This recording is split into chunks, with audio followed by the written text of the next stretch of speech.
Hey, what's up, y'all? Welcome to another episode of Cappin with KMX Sports Podcast.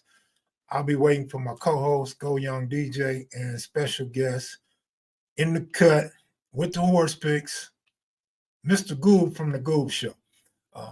Goob's been doing his thing with the horses. He might not have such a great story for y'all today, but I want him and GoYung DJ to get cracking. GoYung DJ, as soon as you get up in here, man, I want you to start posting your cash out, or at least post it one time so I have it.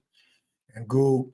And moving forward, on this station right here, whenever you see my cash out, we'll see yours and Goob's. For those that, maybe y'all gave them some good picks or some good advice, or maybe they want to give you a little something for co-hosting on the channel. Crazo, I just started my live on the sports channel. Oh, my bad. Hey, hit me. The 151s want to holler at you. Hit me back. Bet. All right.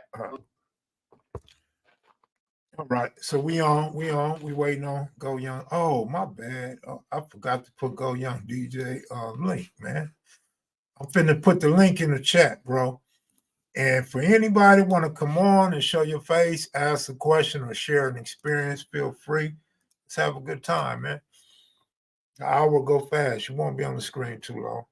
There go the link right there. GoYung DJ and Goob.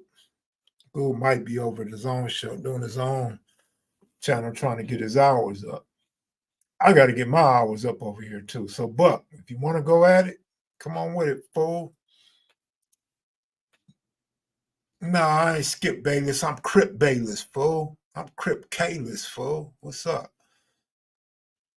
All right, here's my co-host right here. GoYung DJ. What up, man? What's the deal, man? Oh, nothing much, bro. Yeah, man, I really didn't feel like going live on this sports channel today. I haven't had a good week. And as you can see from the sports app, I haven't been communicating, haven't been talking or posting pics or my expertise and none of that. So I wanted to keep it going with you and Goob since y'all been active over there and you know what's been going on all week. So I decided to let you guys talk about it today. Yeah, no, that's cool. Sometimes it's nothing wrong with taking a break or just not, corresponding. You ain't got to gamble every day. That's what I tell everybody, And we still waiting on the real sports to start anyway. NFL. What's up with you? Yeah. What's up with you, DJ? What's going on with you, Goob? Yeah. Outside Goob, what it is? Hey, I didn't know Ken was gonna tap out on us though like that. Yeah. He probably had to do something. He had another No, I'm still on deck. I just want y'all to run the show today. Oh, okay. no, but if you need me or you got a question, I'm right here. I ain't going nowhere. Did y'all hear me? All right. Yeah, I heard you. Yeah, you good? Yeah, go ahead, Goob. Hey, I got whooped all weekend. From Wednesday to today. One thing I think is Janky is putting my shit on that Discord. You think it's bad juju or something?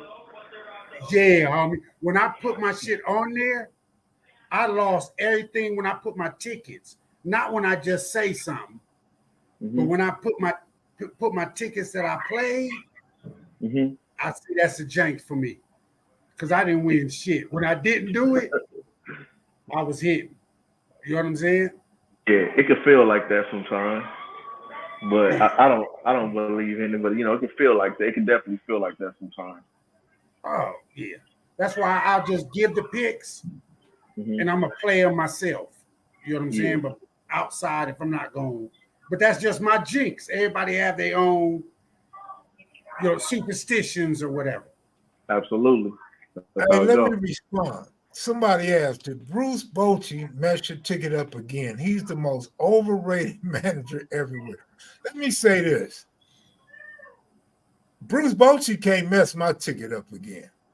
That dude's managing skills are so poor right now currently.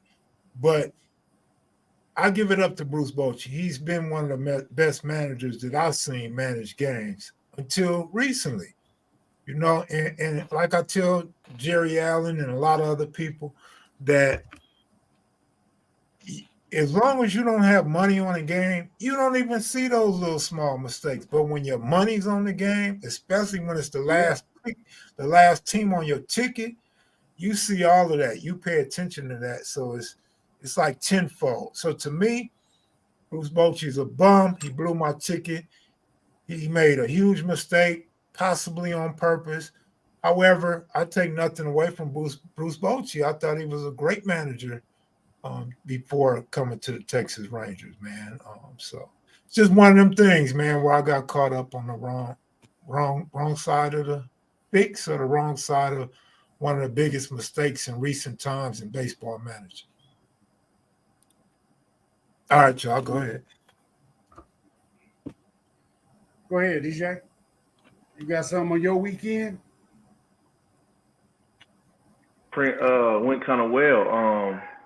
Let me see. Let me go back to the Discord. I posted I think 3 back-to-back winners. I don't know if anybody had took them with me, but well, I'm asking you that because only us on the Discord know that you didn't hit. You know what I'm saying? It's a lot of people in this chat not on the Discord, so you got to how much we didn't hit or took our losses. Y'all got to get the Discord. It's free. I've been promoting it on my Twitter. I've been promoting it on my Instagram and everything. It's free. Just sign up. Even if you're not betting right now, if you're waiting or you just want to see how it's going, just get the Discord. You get the plays right then and there. So you get a notification almost like a text message, and you can see, oh, okay, this is the play. This is what he's doing. Oh, then I'm going to let you know if it win or not, pretty much. If you see me reply to it, and I say with a green check mark, that means that thing hit. You know what I'm saying? Right. So somebody too had asked me if I'm doing parlays and stuff. And yeah, I do parlays to a certain degree, but I don't go crazy with the parlays. I'm fine with a straight bet.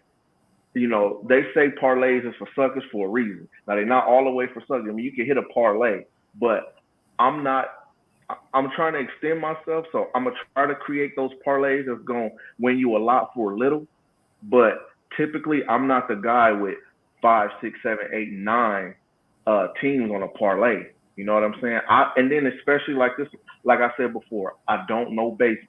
I don't know baseball like that. I'm just getting into baseball. This is my first season betting it, so I'm learning different things. I'm trying different things, and I'm watching for the routines and the rhythms and the streaks.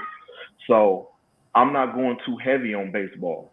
I'm going light on baseball, but I was thinking that I had created a parlay which was 7 different props with Ohtani and Mookie Betts, basically just for them to score, get an RBI, get a certain amount of base, get over 2 bases. And Ohtani just had a bum day today, and that's a perfect example that shows you how it goes with a parlay. Now, had I just took Mookie Betts today, money would have been good. But I took Ohtani and Mookie Betts together on one parlay, which was 7 different things. It was plus 1,400, and so I was up. So I put 100 on that. I could have took home 1,400, but that's the thing I want to get people into too. So you can take the straights to stack up your money. And then now you playing with their money. So you put their money on a parlay. Don't put your money. You don't always have to put your money on a parlay. Use their money on a parlay to get a little risky and frisky with it. So when you hit, you know what I'm saying? You hit it just feels like free money all across the board. Okay. Oh, yeah. Oh, go ahead. You want to come in? You want to say something? No, I was waiting for you to finish. I don't have nothing, because it's different in horse racing, but I do the same thing in sports. You know what I'm saying? I parlay for more money with less money. You know what I'm saying? That's how I'm just looking at it. As far as me spending $100 on any type of bet, my pockets ain't like that, so I can't speak on that. But paying $5 to win 200 or 300. I'm just trying to get the minimum. Then I can flip that. You know what I'm saying? It's just like in horse racing. The little ticket that I put on the Discord, that was $16. You know what I'm saying? It turned 10 to 528. You know what I'm saying? I don't have the pockets because I play so many days. If you gamble so many days, you got the limit or you're going to go broke in this gambling thing. You know what I'm saying? If you got $20 to spare, gamble that shit. But if you missed it, you're going to have to go to 40 to get that 20 back. You know what I'm saying? But if you jump out there, that's just not me. I'm never going to get rich off the shit. Let's put it that way. You know what I'm saying? So to be clear, that's $16 for that 500. That did hit for you, right? Yeah. I sent the link to Twin Spires with my ticket and the link that you can look at the numbers and see that. You know what I'm saying? That was a $16. I just found a horse that I loved and spread out in other places. That's the difference between horses and playing parlays or pick, we call them pick fours, y'all call them parlays in sports. Parlaying 4 different teams. Me, I'm just parlaying 4 different races. You know what I'm saying? For lesser money. However, over the week, I done lost 2. So what I really gained was 3. You know what I'm saying? It's a profit, but shit, I ain't gonna go. For everybody, and whatever your system is, like, that's fine. Stick with your system. Don't let nobody else change it. But if you learning, and you following me, I'm gonna teach you my way. You know what I'm saying? Right. My way is when I'm capping these games, I'm looking for something straight. I'm looking for straight bets. If I can parlay something, I'm gonna parlay 2 to 3. You know what I'm saying? So on Saturday, I started off with the Chargers. Now the Chargers play the San Francisco 49ers in a preseason. It's a preseason game. So the San Francisco 49ers, they hadn't won the first half yet. They was losing the first half. I was watching a little bit of these games, especially the Chargers. The Chargers were winning the first half. So they had the 49ers favored -5.5 for the first half. That's off. That line is too high. It's too much, especially against the Chargers. I put it into the Discord. Take the Chargers +5.5, and I said the money line for them is +210 for the first half. So either one of those bets. I seen that on the Discord. I say stuff like that. That's not a for sure. I'm not telling you to take the +210, but that's a hint. So sometimes you could split it up and do both. If you got $50, split it to 25 a piece. You could do both, or you could just stay with my pick, which was the +5.5, and you. But if you would have done both, boom, that's more money. +210 is good odds to me. It's great odds. You know what I'm saying? So but even a straight. Let me ask you a question. When you say that, what is playing both sides? You playing the plus and the minus? No. Playing both sides, playing both bets. Because remember, in the Discord, I said I gave the bet the +5.5, but I said also their money line for the first half for the Chargers to be winning the first half is +210. So you look at those odds, +5.5 is the easier bet. So I said I'm taking the safer option here. It's safer for them to backdoor cover this 5.5 rather than to bet on them to hit that money line. Because if they not up, you know what I'm saying? Is that me? My bad. I don't know if it's me. I just went out. I didn't hear nothing that you said. So I guess that was just you. Yeah, my internet. But listen, man.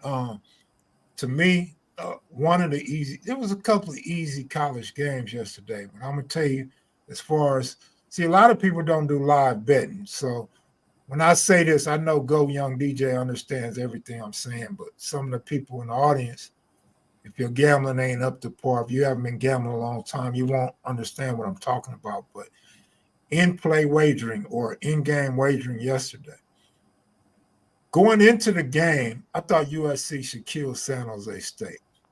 Once the game started and USC could only put up 7 in the first quarter, I knew it was going to be a big problem for USC. And that plus 31.5 that they was giving them was a great number. And then going into the second quarter, they made my point even more. San Jose State put up 14 points on USC, which shouldn't happen. But if you're a real college football fan, specifically a USC fan, you know their defense been leaking for a long time. Their defense is good enough to keep USC winning games and covering spreads, but real scary because their defense, especially their secondary, is horrible. But anyway, so San Jose puts up 14 in the second quarter. USC only puts up 14 in the second quarter. So now the spread came down a little bit, but it was your bet was pretty much locked in if you took the 30.5, 31.5, and USC only won by 28. So that was, to me, that was easy and free money on San Jose State yesterday.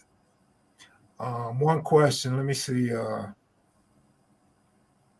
forgot who that was. But I'll get to another game. Y'all go ahead and talk. That's right, Shotty Matt. I think it was a UTEP game. You know who I won on? No, Florida International game. Was Notre Dame. Huh? I won on Notre Dame. Okay. They pulled that out. That game. I didn't see that game. Yeah, that was the first one of the day. But like UTEP, the second play that I gave out. Huh? Play that I gave out that first half on Notre Dame and Navy. I gave the over in the first half, and that. Oh yeah. That was back to back. Yeah, I did see that game. That was simple for Notre Dame. I didn't watch it all. No, either, but I didn't even watch the game, to be for real, because I was out. But somebody told me that they on Twitter. I said it was like the middle of the second quarter. The quarterback had only thrown one pass. I said he only threw one pass. They said they run a triple option the whole game. Mm-hmm. I said the whole game they run a triple option. They said I said the money's good. It's easy money. And right. They dogged them. Yeah. Right. Exactly. Another game, UTEP and Jackson State was pretty easy on in game because you could see that UTEP was struggling and UTEP couldn't move the ball. And so Jackson State with all those points was easy from beginning to the end of that game. You could win the quarters, the halves, and all of that with Jackson State. And okay, so I want to get to Jerome Wallace. Now, let me remind you guys, this guy is a huge bettor right here. If he bet the way GoYung DJ bets or took his time like GoYung DJ, he probably have millions. But he's a big gambler, and he hits and he misses like any gambler, but he has some really big wins, some huge straight bet wins, man, and some decent parlays, short parlays, but decent money. But here are his three plays for tomorrow: Philadelphia Phillies money line, Orioles run line, and Boston Red Sox money line. 3-team parlay or three straight bets. Three straight bets from Jerome. He likes to bet straight bets, so I would suggest you bet these straight. Now, when you betting straight bets, here go the thing. It's not about how much money you got. It's about how much you can afford, and you spread your bets out. And when you're betting 3 teams, 5 teams, 7 teams, or whatever, all you want to do, you want to win 2 of the 3 at least. You don't have to win all 3. You win 2 of the 3 for profit, especially if it's plus money. Plus money, sometimes you might only have to win 1 out of the 3 to get your money back. You know what I'm saying? 2, you're way ahead. You win all 3, it's a clean sweep. Same with 5 picks, 7 picks, 9 picks. Last thing I'm going to say, I want to say this to GoYung DJ and to everybody else. It's like the main thing is DJ said, stick to how you bet. Everybody has their own format. Everybody has their own luck and strengths and weaknesses. And I think I'm not speaking for Jerome Wallace, but I think I can speak for Jerome Wallace when I say this. with me, and I believe with him, it's not about a 2-teamer or a 3-teamer, because if you see more than 2 or 3 picks, why stop at 2 or 3? Unfortunately or fortunately, guys like me and him, when we look at the schedule, we might see 8 or 10 games. As funny as that may sound, it's the honest to God truth. We might think the whole schedule look easy. So there's no reason for us to stop at 2 or 3 teams other than being safer and increasing your odds of winning. But you're also increasing your odds of winning when you bet 8 teams or 10 teams, because you can bet less. You don't have to bet $100. You can bet 15 or 25 now. When them teams hit, the payout is so big, dog. The payout is so big. A lot of times you have to pay your taxes on it because it's over 300 to 1. So you do the math. You bet $100, man. You can hit. Right. You can hit big, dog. You can hit from 30,000 to 300,000 off that $100, depending on the odds of the teams that you picked. You know, so GoYung DJ. That's why some of us, not everybody, some people looking to hit the lottery. They betting $5 or $10, and it won't hurt them if they lose their parlay. But me and Jerome look at it like, nigga, this is the time to go. You put $300 on this 8-teamer, man, you go buy your new car off the lot or whatever. You know what I'm saying? Your sound is going out, DJ. Facts. I said I just can't do it. It's just not. I just can't do it. But I'm trying to.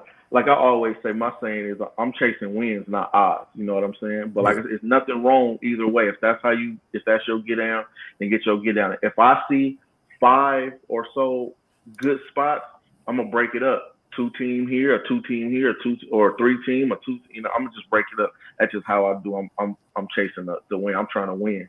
The more teams I put, and sometimes it be my luck like that. I get down to the 6th, 7th team, and they're gonna blow it for me. You know what I'm saying? So it's just what you're used to, And and like I said, my thing is NFL and NBA. So I'm getting there. I'm getting to the season, so I'm going straight, and a little parlay until I get there, and then, once I'm up crazy this season, that's another thing people should do. Like, if you got X amount of dollars, if let's say you got 1,000, and this is like, okay, this is my bet money right here, 1,000. Well, don't bet 5. You don't have to bet 500 and 500. Man, you can break that up 100, 100, 100, and then next thing you stacking up. I mean, who can't use a double up? Sometimes the odds is just even money. I can use a double up any day of the week. You know what I'm saying? And next thing you know, at the end of the week, and I'm rocking and rolling. Right. You know what? Let me jump in for a second. Because it's different for me. You know what I'm saying? Some of the things that y'all saying, like some of the people may be in the chat, the shit is Chinese to me when it comes to sports betting. Horse betting, that's my shit. That, like, the same money that y'all can make in sports betting, you can make in horse racing. That's my thoughts. So I don't get too deep into the sports, but I do play it a lot. I like to play the end game. That's where this is the preseason. I couldn't play the end game. I like to play shit where rushing yards, receiving yards, throwing. I like to get into that when it comes to football. Baseball, I rarely get into it. I just play. I like Ohtani, and I bet every time he pitched that he hit a home run. Well, see, you like player props. Look. Yeah, I like player props. Here go the thing, Goob. I don't like to separate one sport from the other. It's all basically the same, and it's just like the stock market. Here's what it is. You like horses for whatever reason. You like horses. Your family was into horses, so you adopted horses. So you're gonna know horses, whereas I've been to the racetrack a few times in my life.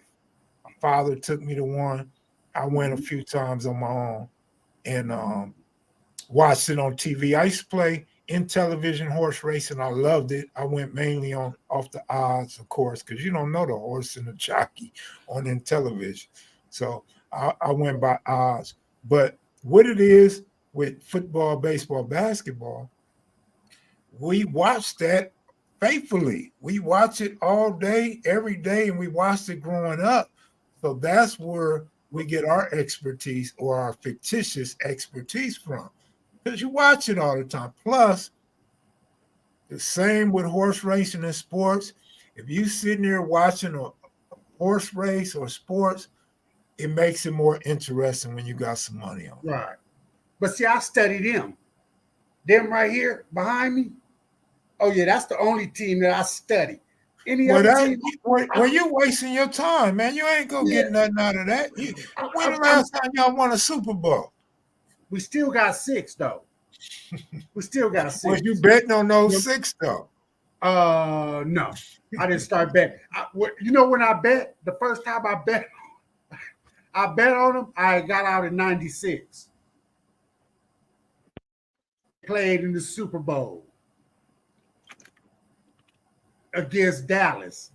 Still got the right here behind me.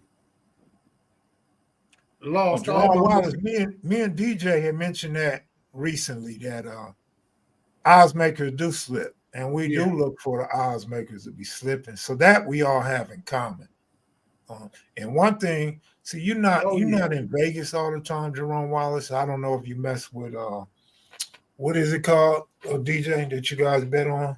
It's all over the United States. Yeah, DraftKings. I don't know if you use DraftKings, but on these local Vegas apps, bro, sometimes the bookie is really slipping, meaning you can have USC minus 31.5, and they may make a mistake on the odds, and it might still be minus 31.5, and USC is losing by 14 in the fourth quarter or some shit like that. Usually it don't last that long. I'm just giving you an example. Or sometimes, I'm going to tell you something else I've seen. I've seen at the end of games where it might be a block punt or a block field goal, and they don't change the odds. I'm talking about at the very end of a game, last 30 seconds or last minute of a game, and they don't change the odds. If you're watching the game and you're watching your app, you can catch that a free winner. They're giving out free money.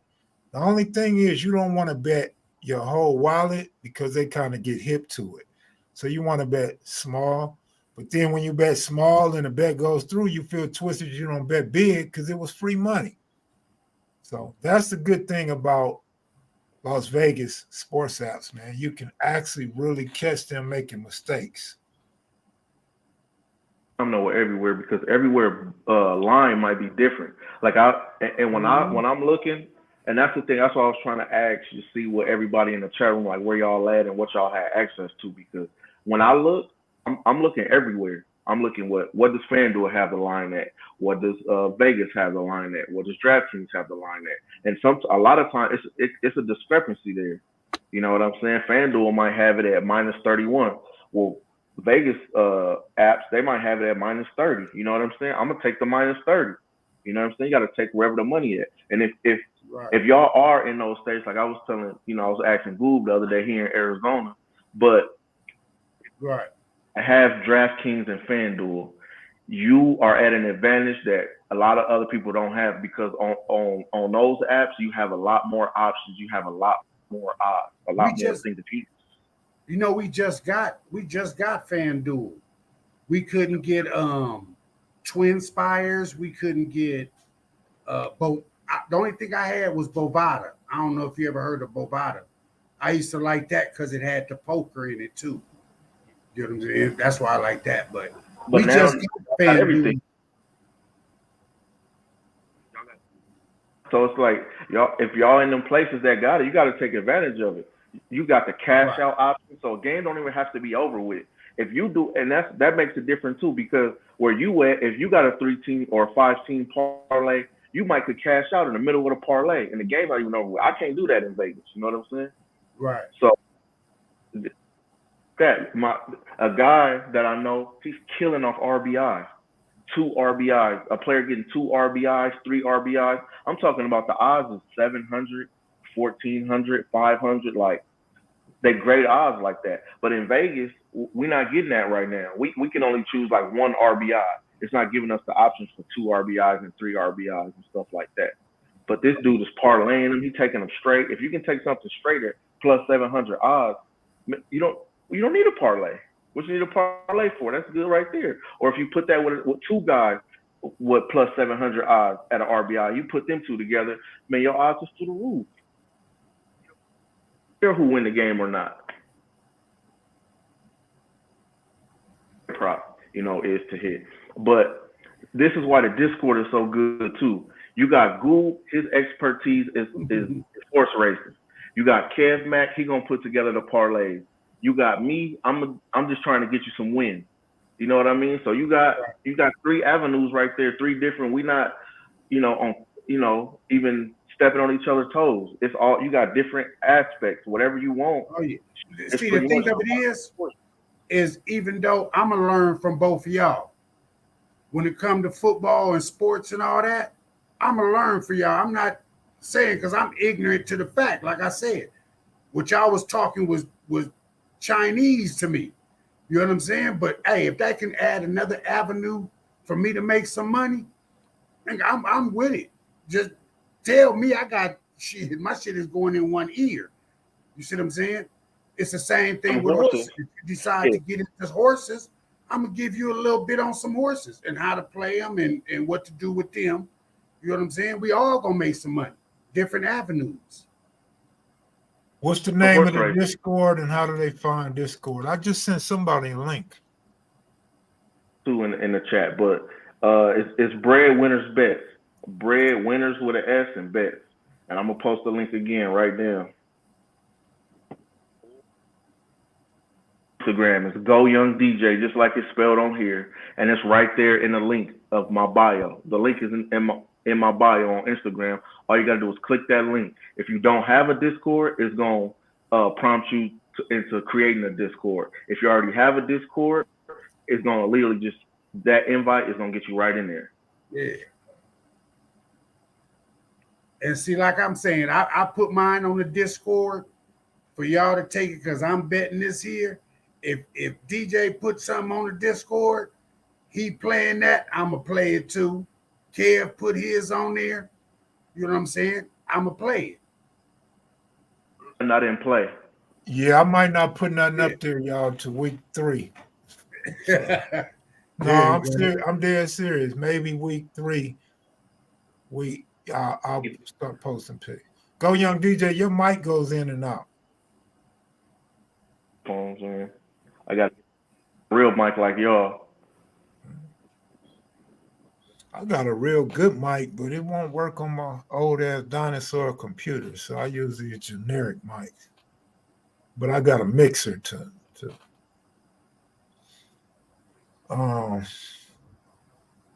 yeah, we don't hear you, bro. What about now? Yeah, I hear you now. Yeah. Yeah. So, but even in the Discord, what I'm saying, even on my post, I'm like, look, this is preseason. So take it light. Don't go big. Don't bet your whole, you know what I'm saying? I'm telling you that in the post when I give you the pick. So this weekend I gave out 4 between Saturday and Sunday, 4 picks. And only that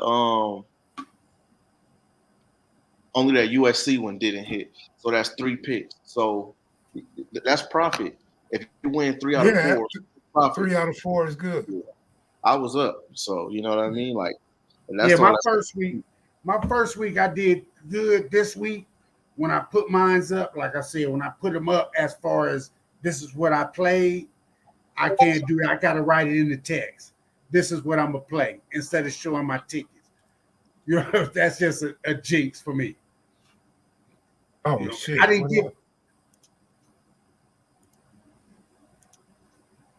give the pick 4 that I hit. You know what I'm saying? Before I was finna do a live. I heard Kev when he first came on. Yeah, Goob doing a live. I was about to do a live, but I was looking at the Del Mar races. And I hit 13-1, I had 11-1, and then I had a horse single. And he was like 3-5. That's why I didn't pay. It should have paid more.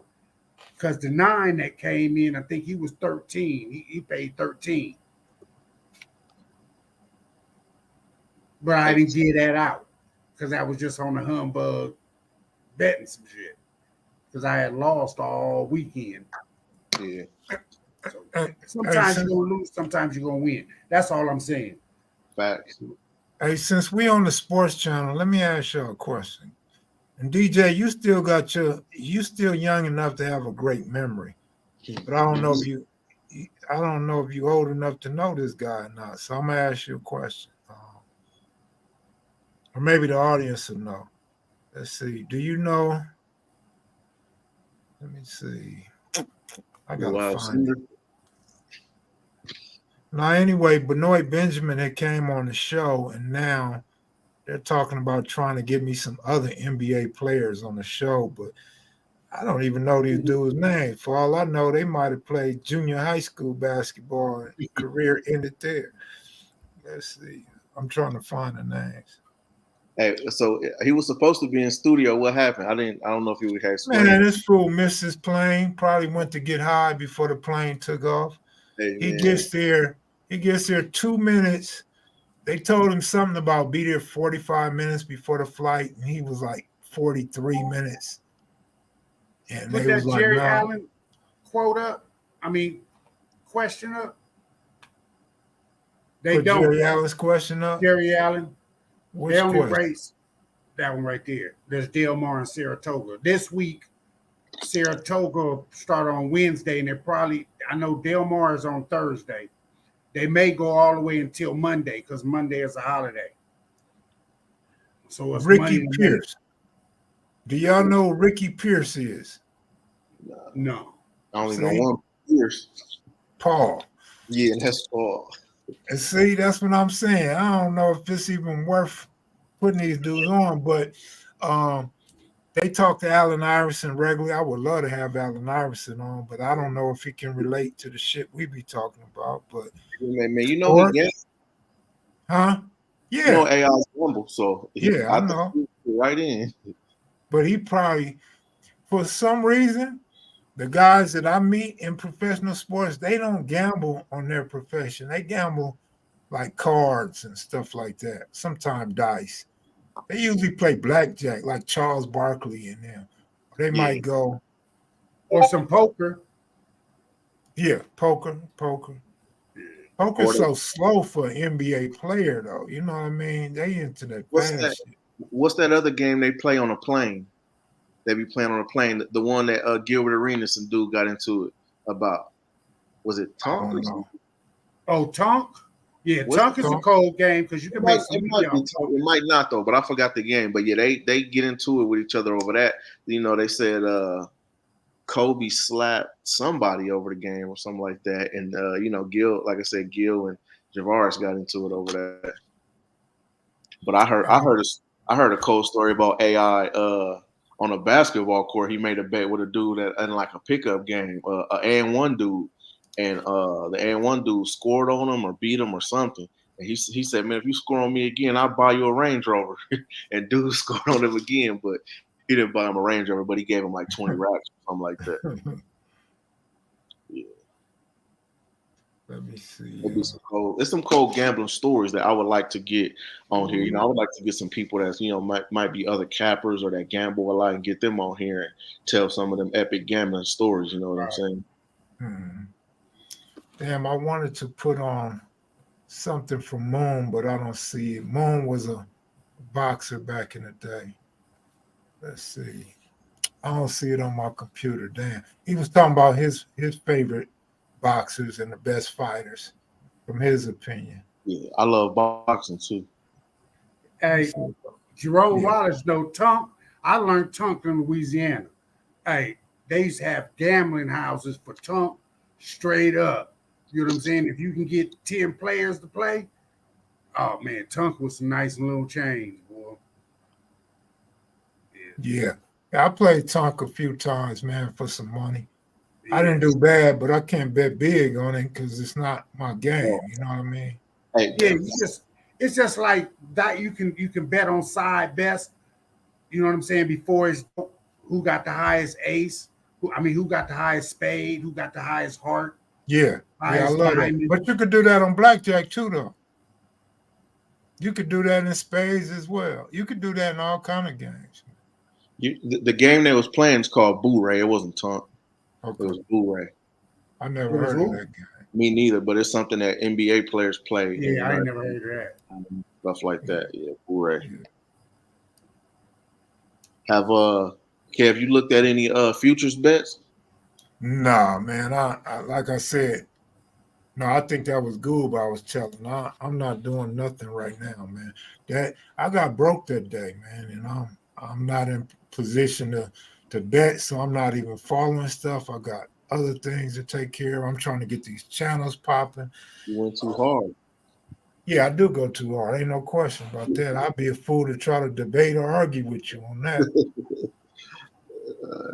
Switch it Yeah, up. I try to get it all in one day, man. That's always been my problem. But man, I'm telling you, ain't no feeling like winning 100-some thousand, man. 180. Yeah. But you look, know? I feel you on that. I'm not saying you wrong, but to me, a win is a win. If I can just get me a win, I'm straight.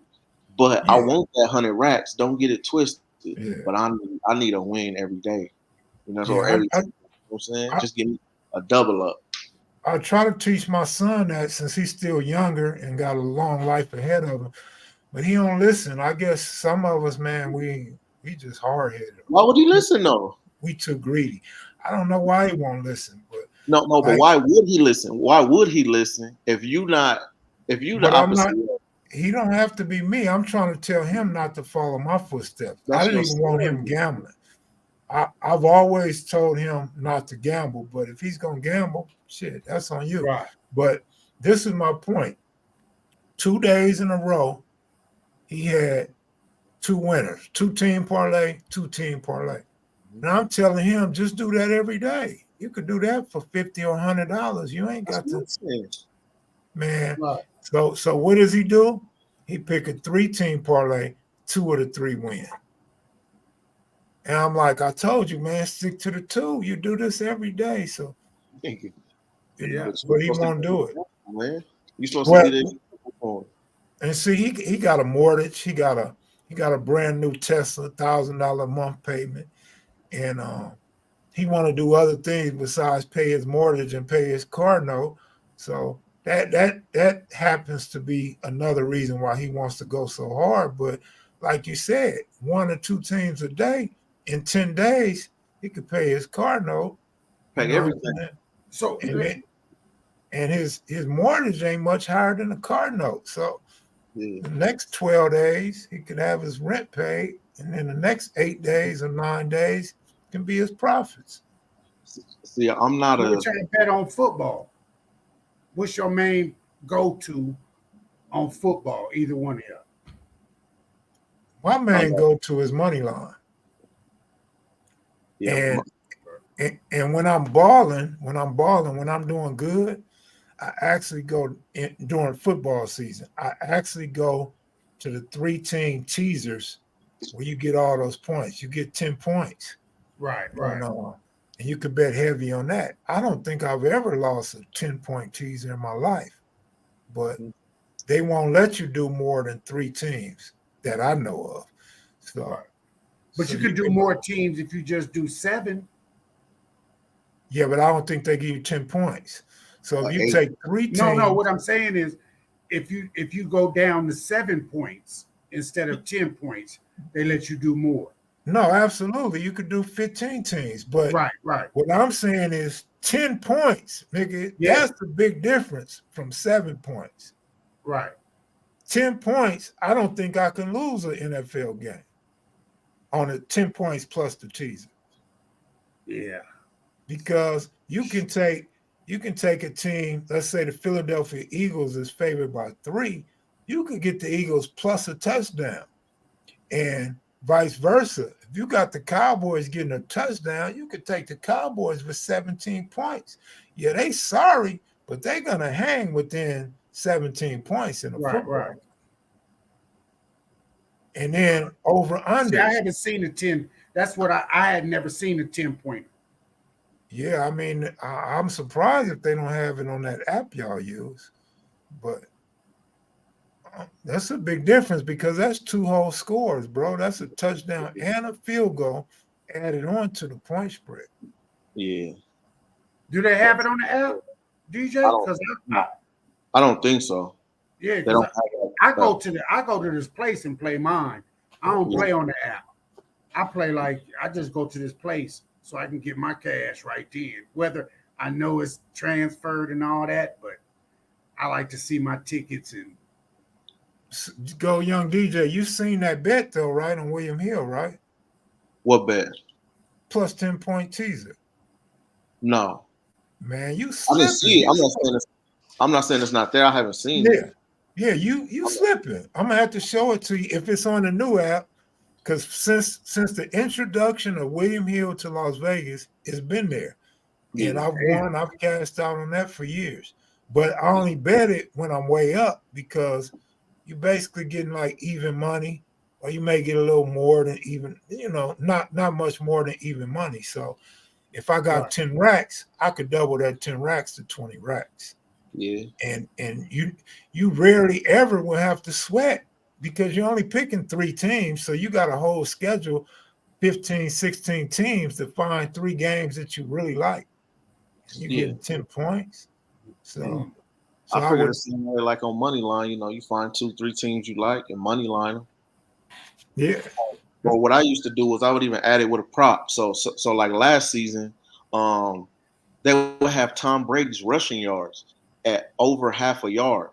And he gonna get sacked and he don't run. He don't run the ball like that. So I might take something with high odds. So I might take a team on a money line and then add it with Tom Brady's under half a yard rushing, and that's gonna give me more. That's gonna make my odds go up. So I would just I would bet it like that, and it would be an easy hit almost every time. Yeah, I don't know if they're gonna have it on the new app or not. But yeah, I would be looking for. I'm looking for props. I'm looking for everything. Like I'm usually up on who good at throwing interceptions. Against a certain secondary, rushing yards, receiving yards, all of that. Yeah. So you do the in-game betting as well. Yeah. Okay. Absolutely. And now I'm even trying to get up on the baseball in-game bet, and they got a cold one for baseball that you could in game you can bet the pitch, like what's the result of the pitch gonna be, or what the result of the bat is gonna be. So fire bets. So it's like if you think he's gonna strike out, the odds is usually high. If you think he's gonna get walked, the odds is usually like 1,000. If you think the guy's gonna get walked, if you think he's gonna get struck out, the odds is usually good. So I was keeping an eye on that today and seeing how that go and learning that. I'm looking at the new app and I don't see the 10-point teaser no more. Yeah, they got 7-point teaser. Yeah, because they got 6, 6.5, and 7. But on the old app, you had the plus 10. Yeah, plus 10 is crazy. That's what I like to play, the 7. You know what I'm saying? But what you got to do, kind of like DJ said, you got to listen to different people. You can still learn things from other people. But if you notice, I don't know if you caught it, Goob, but he said he liked the money line. That's what I said. The go-to is the money line. Then I mentioned the 10-point teaser secondly. So my go-to is during NFL season, I really need a win, or maybe I got a lot of money. Man, I'll just find about 4 or 5 teams on the money line, dog. Mm-hmm. When I was younger, now this is when I was younger and I was getting dope money, I just needed one team on the money line. Facts. You know what I'm saying? Right. So see my uncle's go-to is in football. He plays the halftime score. Yeah, that's cool. Points, and then he plays nothing but $50 teasers, 2-team teasers. He'll play that every game. You know what I'm saying? But he's gonna pick 2 teams out of them, whatever is 16 that's playing. The camera 16 went out. games that's playing. Yeah, I know. But yeah. See, yeah, but you got options with this new stuff. Another trend that I learned, whenever they got a team, whenever they got a team at a pick, or let's say it's +1, so a team gonna be +1, the other team is -1 on the spread. Normally, that team that's +1 normally win that game outright. True. Okay. So it's certain trends like that you can see with the numbers, and you like, you know what? Every time this happens, this other, the team that's favorite, that's the underdog +1, they normally just win the whole thing outright. So I might see something like that and just be like, I'll take it, and then I'm gonna watch the game most of the time, and I'm gonna see how it's going, because you're gonna have a great chance to hedge. So you're gonna bet on the money line on that. Yeah, because the money line might be a little more money. It depends, though. It depends what the odds is, because sometimes they'll try to mess you up and have both of the money lines even. They're like both at like -110 or -115. So it just depends what's looking like the better money. And then watch the game and wait and see who go up. If I can catch both teams at plus money, I take both teams. I mean, I'm going to win plus money. You know what I'm saying? With this live game, with these apps, you have the option of putting yourself in better positions. What you mean by that? So let's say I take the underdog before the game, right? Okay. Let's say it's the Steelers. The Steelers is the underdog, and they plus 200 to win the game or something like that. Well, what if the Steelers go up a score or two early in the game and they up? Well, now the other team is going to be favored because they think the Steelers is on a run now. And the Steelers might win this because they up. Well, now I can take the other team too. And what if they go up plus 300? So now it's either I'm going to win that plus 200 or that plus 300. And either way, that's more than double my money on both sides. So I'm going to win either way. I could just sit back now. It don't matter who win the game. Either I'm going to win 200 or I'm going to win $300. But either way, I'm going to win something. Okay. You get me? I got you. Yeah. So another potential guest is Mike Tyson's bodyguard. But I can't see Mike Tyson's bodyguard bringing any sports knowledge to the table. Maybe we could use him just to talk about going to fights or something, or seeing Mike gamble. What type of guy Mike is? Do Mike gamble? I think he used to back then. They say he used to splurge and gamble and everything. And they say he used to lead a club and go to the dealership and buy a broader car. I could see that. I had a homeboy used to rob banks and buy girls' cars. So I could see Mike getting legitimate money buying cars. Yeah, Goob, you want to bet something when they play my 49ers? Make it light on yourself. Huh? Yeah. You don't even sound serious. We got to bet. Bet that Steelers finna win. Yeah, and take the over. Hey, man, look. I got offense this year. We got definite offense. That's our new Dan Marino, who we should have got back in the draft before they passed him up to get a damn lineman. You know what I'm saying? They came out of Pitt the same way. Yeah, I agree. He sounded nervous. He looked in shock. He was like, he hesitated. Hey, I thought he was talking to somebody else. I thought he was a Steeler fan or something. I didn't know. Shit. Man, I used to see Mike Tyson at the casino, but I wouldn't feel right telling y'all why he was at the casino, and it wasn't to gamble. Looking for the I'm going to just throw that out there, but it wasn't to gamble, and it wasn't for no hoes.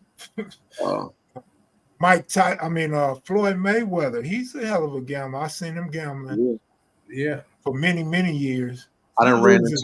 He loses a lot. He's not the best gambler in the world. But I think he takes his advice from other people. I don't think he really, he on it himself. He listen, Who y'all think is the biggest gambler in sports? Michael Jordan. Michael Jordan? That's what Charles Barkley go hard too, though.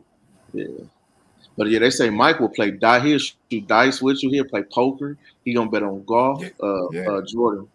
They showed that nigga playing on his what you call him. He was playing coins, getting close. What is That's it what I called? like to do. I used to like to do. Yeah, getting close to the wall. Yeah, they say Jordan will bet anything with You you. bet anything. You know what I'm saying? That's how I was, man. Look, I see Flavor Flav gambling. Maybe he don't count because he ain't in the sports. But Dennis Rodman gambled his ass off. Of course, Pete Rose. I seen Franco Harris gambling. No need to mention. I seen Mike Jordan. I gambled with Mike Jordan. Who else? Well, Tyson did. You're right. Tyson did gamble. He used to gamble with some of the dudes in L.A. He would bring a briefcase full of money and gamble with dudes in L.A. But I never seen him gamble, and I never gambled with Mike Tyson. Trying to think of some more people. I ran across a lot of people gambling, bro. I used to run into Floyd at the M all the time. Now, see, I knew Floyd before the M was even built. I used to see Floyd betting $100. Then I seen him graduate to $1,000. Then I seen him betting $50,000. And I seen Floyd climb, dog, from a regular person to a big gambler. And he showed love. Like every time I would see him, he would show love, except for the last time I seen him, we kind of got into it. But yeah, man, he like a cool dude. You know, he would, he tip everybody. You know, I used to work at a dealership, man. He used to come up there and buy his fighters cars every Christmas, man. Yeah. But you know what they gamble on a lot is golf. Yeah. They gamble a lot on golf. I done seen some people hit on that golf on FanDuel. Them odds be crazy. Yeah. Hey, man, look. I'm going to read this and then I'm going to make a comment. Ant says, I like Rams beating Seattle week 1. I love underdogs. Let me say this. The Rams got whooped so bad, of course it's preseason, by the Denver Broncos that I heard Ram fans screaming, fuck the Rams. I'm tired of this team. I ain't betting nothing on my team this year. Of course, that's just one game. But that speaks volumes when team fans are talking bad about their team and saying they're not going to bet on their team this year. So be careful taking the Rams. Plus, Seattle, what's the quarterback name, DJ? Old boy. Yeah, the black dude, old boy that he used to play for us. He ain't too bad, man. So be careful. Yeah, he had a comeback season last season. Yeah, under Pete Carroll. Geno Smith, right. Yeah, so be careful betting against Geno Smith if you're a Ram fan. Yeah. But see, I'm happy for a personal reason that we smashed on the Rams like that yesterday, because last season, Christmas Day, I went all the way to the Rams stadium, me and my homies, and we all linked up there, and the Rams beat the dog shit out of us. That was my second NFL game going to, when they beat the dog shit out of us. So I was happy to see us get a little get back yesterday, even though it's preseason. But I feel good that we shut them out and got that little bit of get back. They did us wrong. Yeah, I'm gonna keep it real. I've said this before too, but I'm gonna say it now. Normally, I don't watch preseason football because I did when I was a kid because I felt like players were trying to make the team, and it just felt good as being a little kid as saying, I like this dude, I hope he makes the team, or I seen this dude playing college, hope he make the team. I quit watching preseason football because it's a joke, almost like the NBA All-Star game. It's a joke to me. So this season, I'm watching preseason because we got the sports show and you guys be asking about different players and different teams. So I want to be up to par and get a little, be able to understand when you're asking about a player or a team more. And I'll be ready for the regular season. Of course, like I said, I won't be giving out too many picks until week 3 because I won't be gambling myself. and I'm trying to get to LA. And when I get to LA, I'm gonna probably stay a while because I can't make no money here in Vegas, so ain't no sense in coming back. So probably come back around week 3. I might come back week 2, but I'll be back about week 3. I had 3 futures bets that I was looking at, but one of them was cooked already. One of them I was looking at was Jerry Jeudy for 6 or more touchdowns this season, and he got hurt. So he's gonna be out at least a month or 2, probably 2. So that one ain't good no more. But Courtland Sutton, the other Denver Bronco receiver, for 6 touchdowns this season is plus 155. Mm-hmm. And then another one I could see them slipping on is CD Lamb. They got CD Lamb 8+ touchdowns for minus 130. Mm. I can see him clearing that easy. Me too. Yeah. And then Miami Dolphins over 9.5 total wins. I'm liking that one too. I might. What you think the Jets gonna get? Let me see what the Jets line is, what they got it as. But I could see the Jets winning 10. I could see them going 10 or maybe even 12. But I'm not a I don't know. I have this thing with the teams that always look too good on paper. It just seems like they never work out. You know, they try. You know, they stack the team up. They got all these legends and good guys, and then they get far, but then they don't win the championship. So I think they're gonna win games. They go into the playoffs, that's for sure. What's the Steelers over 10? Say it again. What's the Steelers over 10? Over 10 wins. You have that on your app? Yeah, I'm finna look right now and see what they got in there. It's probably about 7.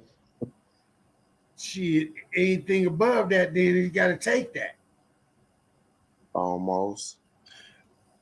That I'm gonna tell you right now, that Dolphins over 9.5, you're gonna be sweating bullets all season.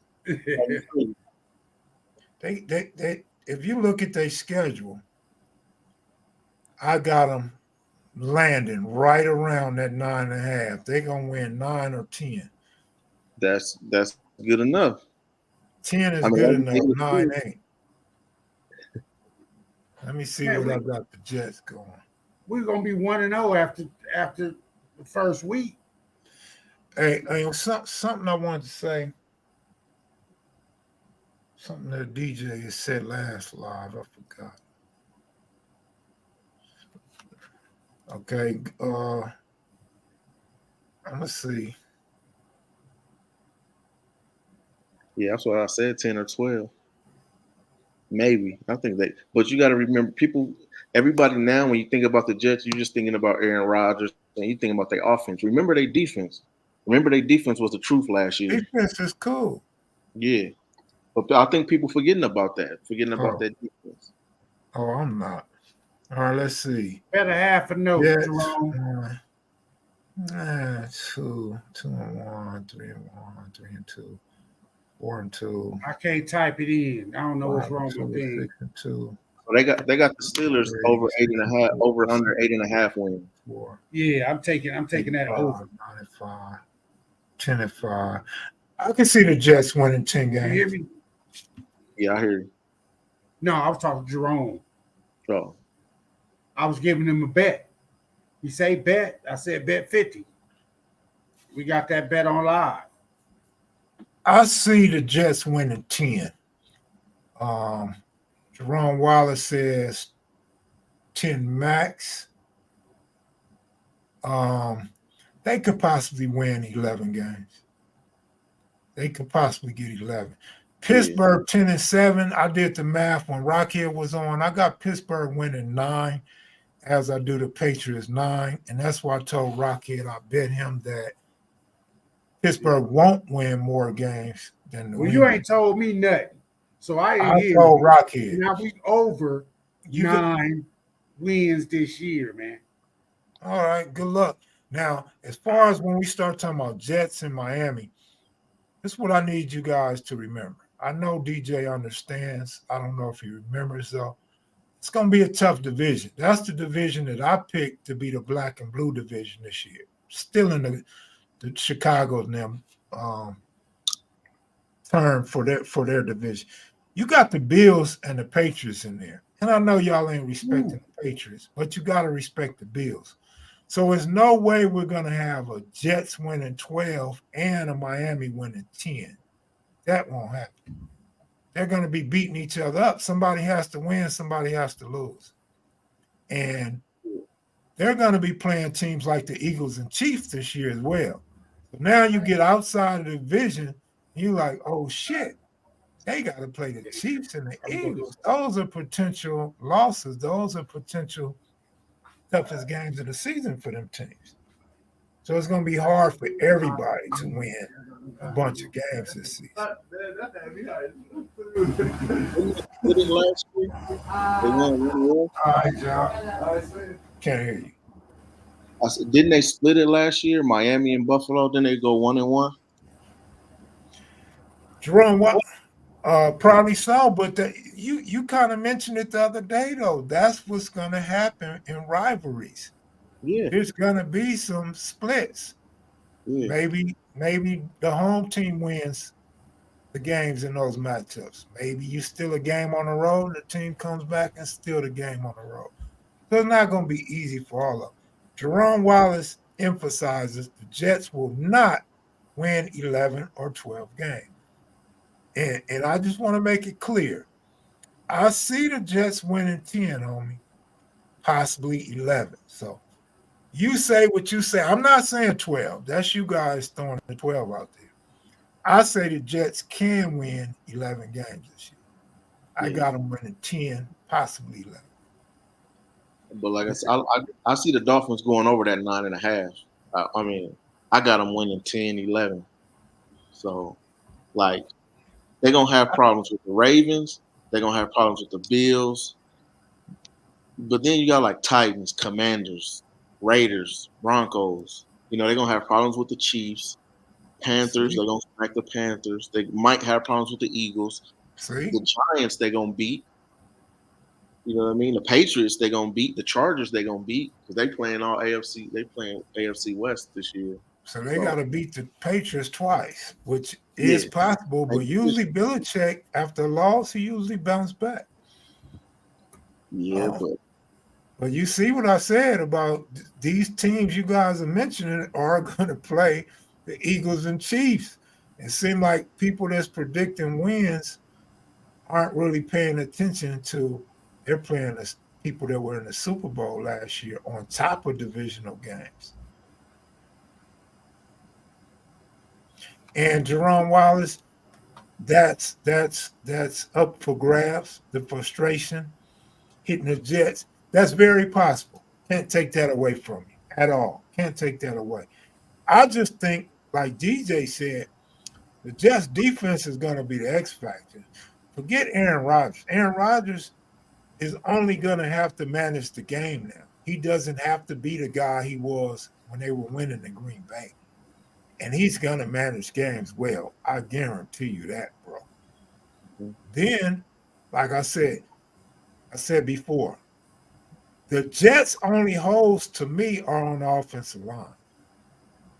They're going to have Dalvin Cook and Aaron Rodgers back there, man. That is a potential problem for any opposing defense, bro.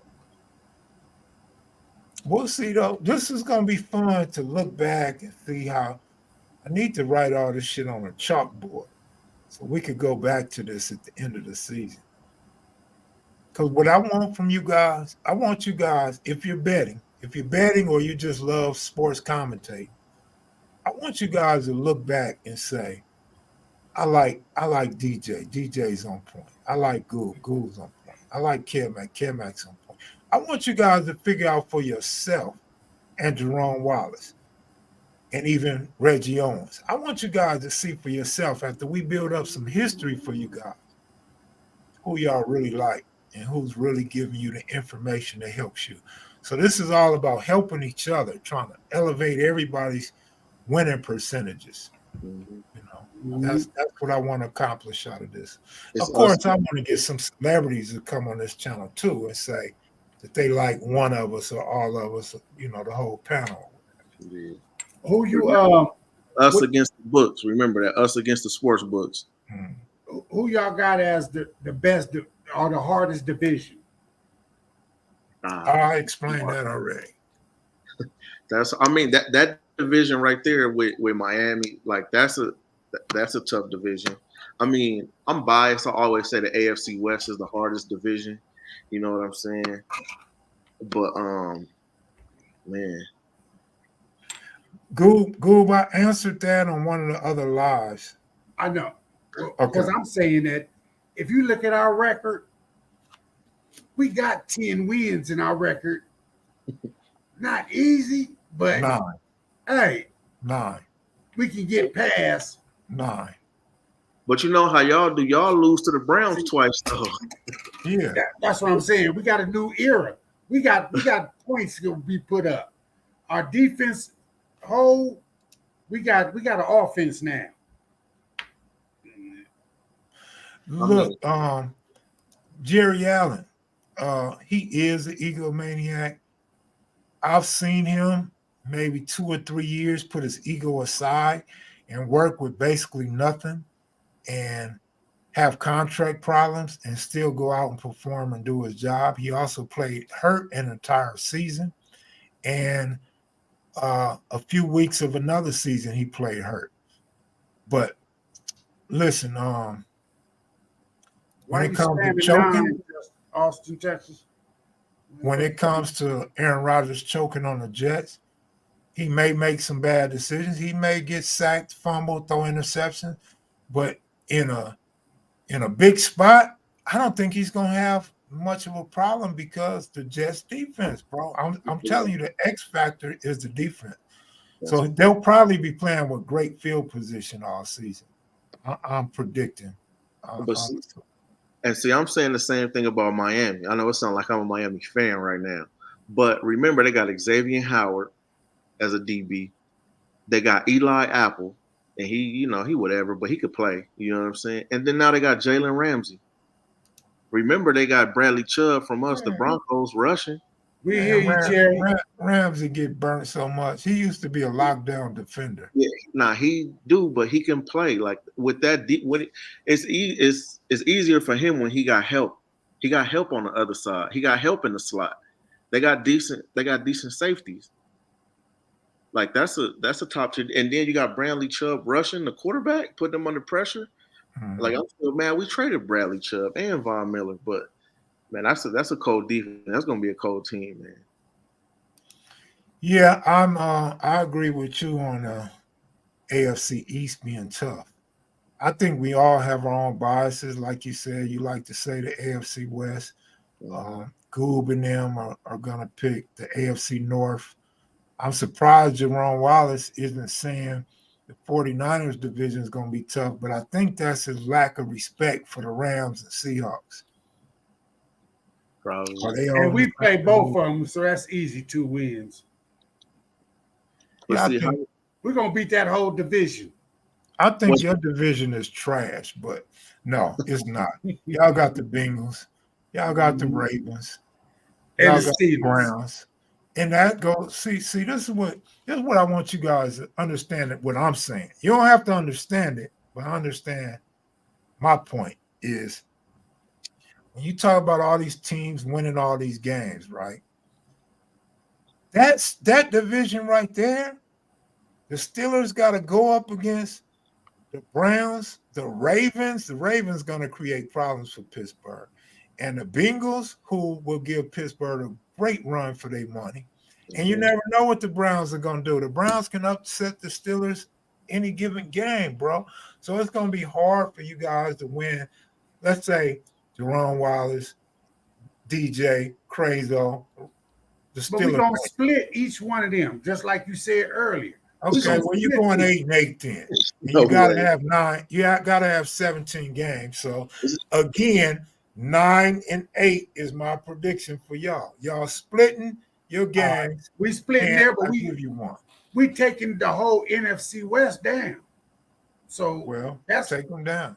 Take them down. Shit, take them I down. don't, I'm gonna be real. I don't see that happening, man.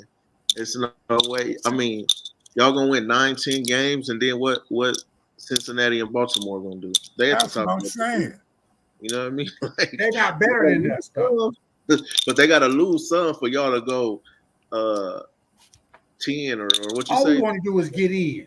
As long as we can get in, you know what I'm saying, to the next one, but we're going to get 10. Yeah. You know what I'm saying? We're probably going to be tied with, I don't know. I think the Ravens is better than Bengals. Hey, You know don't forget the Ravens just got Odell. But the Bengals got offense too, though. Let They me do. about that shit. And it also depends on who stay healthy. You know what I'm saying? If that O line is weak and your quarterback, you know, Joe Burrow, Lamar Jackson, if they hurt, it's a total different ball game.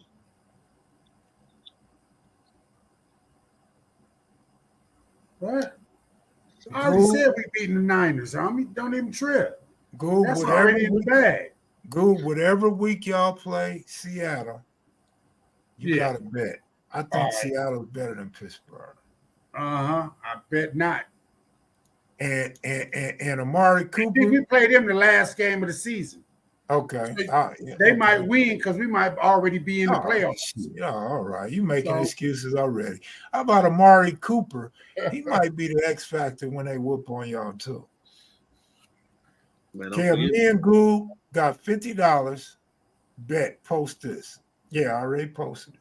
It's locked in. Money good. And hopefully, you know, we can hit enough of these tickets to go to some of these games. You know what I'm saying? Hey, shout out to Easty Crip 6'9" for death though. He come up in here only for the ladies. He come on a live stream for the ladies. He comes into the Cappin Sports Podcast for the ladies. Like this dude right here is an online dater for sure. Gotta respect it. But yeah, I think it's gonna heat up, man. As the season gets here and the season start, this channel gonna heat up. These topics are gonna heat up. You know what I mean? This Discord gonna heat up. You know, hopefully we can get some good guests on here, man. And I'm excited. Ant say we lucky to get 7. That's a cold shot there. No, he said a 7 spot. No, we gonna get higher than that. Well, we'll take a 7. We'll take an 8 spot. I'd rather us have the 8 spot because we don't want more championship from the 8 spot. So go to the 8 spot. Hey, and the Super Bowl in Vegas this year. Well, the Raiders won't be there. We know that. Ain't nobody gonna debate you on that. That ain't no argument. That's a fact right there. But you know, it's gonna be here, you know, in the city, so it's gonna be. Oh, this gonna be fun, man. With football season coming in is different than baseball. Football, a lot of people got something to say about. You know what I'm saying? You know, it's crazy because I can never get into baseball because I don't have the patience to just. It's just too slow for me. That's what everybody says. You know what I mean? Ain't nobody getting laid out or nothing. So you know what I mean? No contact. But this is just my first year getting into it, and it's kind of cool. It's growing on me. But even as a kid, I never went to a baseball game. I remember my cousin used to go to Dodgers games and come back with the bats and everything, the little mini bats. I used to be like, man, the hell with that little bat in that baseball game, man. Hey, Jerome, you see this behind me? I'm never nervous about them. Hey, if I lose, I can pay up. I ain't nervous. What I'm nervous for? It's still Ram fans, I want you to close your ears for about 3 seconds. The Rams are starting off 0-3 this season. I can see that. Listen, I'm gonna be for real. The Broncos might start out 0-3 again. Man, look at this, DJ.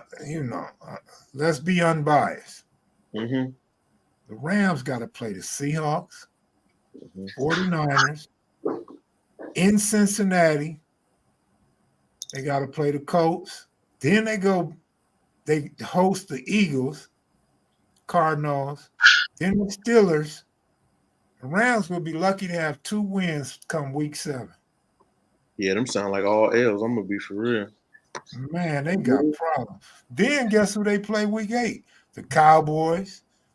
Then they got to go to Green Bay. They better hope it's not cold. LA teams cannot play in the cold. And that don't make sense, bro. It's got to be an even number, not an odd number. On what? He said only 7 teams get into the playoffs. Oh yeah. That's you can't have an even number. You got to have an odd number to start off. Definitely hope this gets cracking because I called the Super Bowl mid-season and want insight on my decisions. East Conference has 10 teams make playoffs. Hey, another thing, the Rams and the Seahawks always play each other weird. I try to stay away from those games because they barely score in those games. I done had so many games with. Well, they go under for you right there. What games? Hey, Seattle and LA, Seattle and Rams. Oh. Niners and Rams games are usually good. I want to see what the Pittsburgh and Niners game, what's the over and under going to be on that. It's got to be like 48. Yeah, they changed the format to 14 playoff teams, 7 each division. Conference. So it is 7-7. Yeah, but they started that last year. But the first team get a bye, so that's why it is that way. All right, you right, Ed. Learn something new every day. Man, yeah. Good advice. Great advice for you, Sean. My advice is don't even gamble on the NFL. That's my advice. Some other alternative advices I have for you. If you betting on a team that's +3, you may want to buy half point and get the +3.5. Or if you're taking a favorite, buy the half point. You only have to win by a field goal to win the money. All right, Ed. That would be one advice. Another advice would be, for a beginner, my advice would be don't even fool with the point spread. If it's more than a touchdown, just go ahead and take the money line. Just to get you some wins and get you used to it. And then you can spread your wings. When you think you're a good gambler, then you can give up those 6.5, 7.5 points. But GoYung DJ made an interesting point about the 1-point favorites. I've noticed, now this ain't no all the time. Ain't nothing concrete like that. But I noticed if a team's giving up 7.5, they're usually going to cover that -7.5. And then also I noticed a lot of times, this goes for basketball too. If a team is -6.5, they're trying to bait you in. Or 5.5. They have you thinking 5.5 never wins. Almost never wins. That's a historic fact. That's something that I learned. Yeah, like the 5.5 and 6.5. Because you can't score 5.5 in a football. You can't score 5 in a football game. It's not a normal number. It's not a scoring number. Yeah. Whereas 1, 2, 3, right. So who do you 6, take? 7, 8, those are scoring numbers. Also, that 4 is important because you score a touchdown, the other team kicks a field goal, the 4 comes into play. Yeah. But what was my point? Oh, so 6.5 -6.5 in basketball and football is kind of a trick number because if you're saying most people are going to say, well, this team's going to win by a touchdown. So you like 6.5, I'll give up 6.5. They're going to win by a touchdown. And those are the games that you're going to see a missed extra point, a missed field goal. A team goes for 2 and don't get the 2-point conversion. -6.5 is a real tricky point spread. So you normally want to take the +6.5. But like I said, if it's -7.5, they usually cover the -7.5. It's like trap numbers. Yeah. Because you with the average handicapper needs to understand. Well, the new handicappers need to understand the bookie has a job, and his job is to win. So within his job, because he's no better than us, but he does have the more analytics, more inside information than we have as far as who's hurt, who's really hurt, who's sitting out, who's going to play certain amount of time. DJ mentioned that about Draymond Green one instance. So they're equipped with more knowledge than we are as far as the details of a game, but their job becomes, how do they trick the public? How do they trick the wise guy? How do they trick the guys with all the money? So that's where the point spread comes into play, to where they will fix a number to get you thinking it's an easy number to win with, and it's actually not. So you got to always remember, the bookie's trying to trick you into a bet.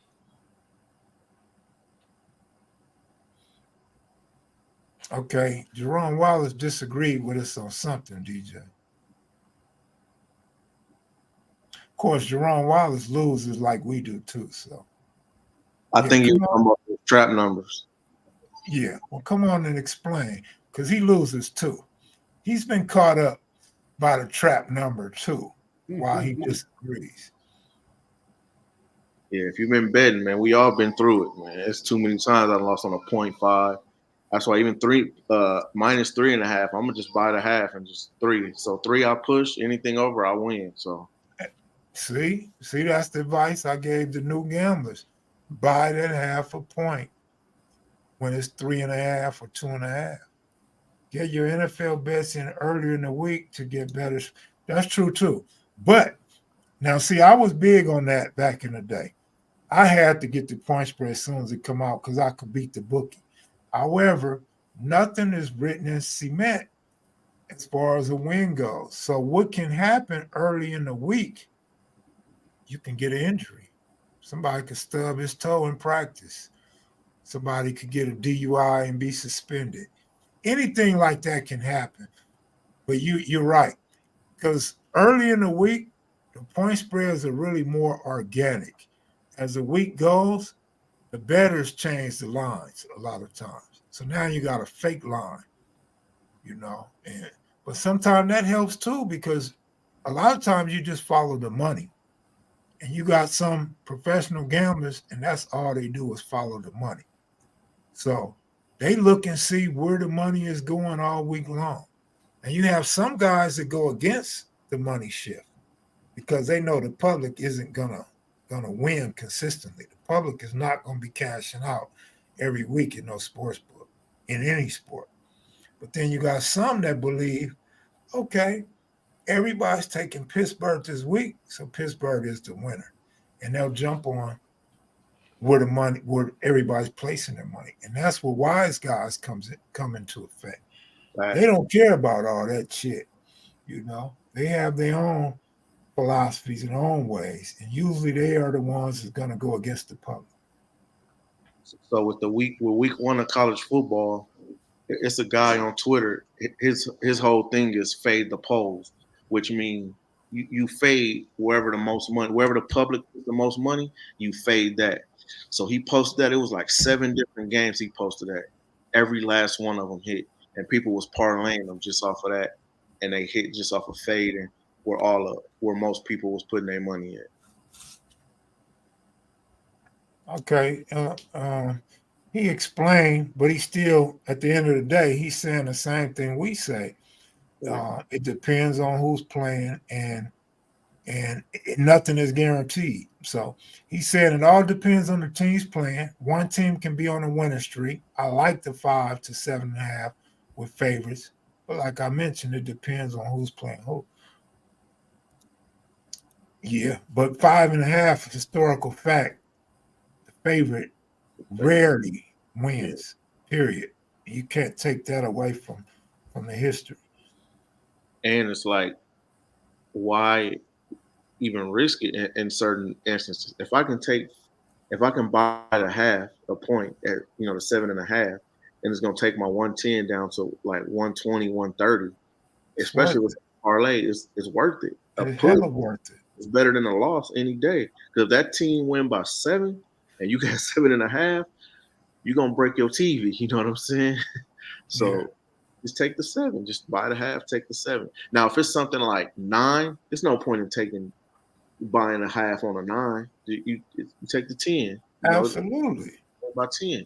But 7.5, I'm gonna buy the half. Yeah.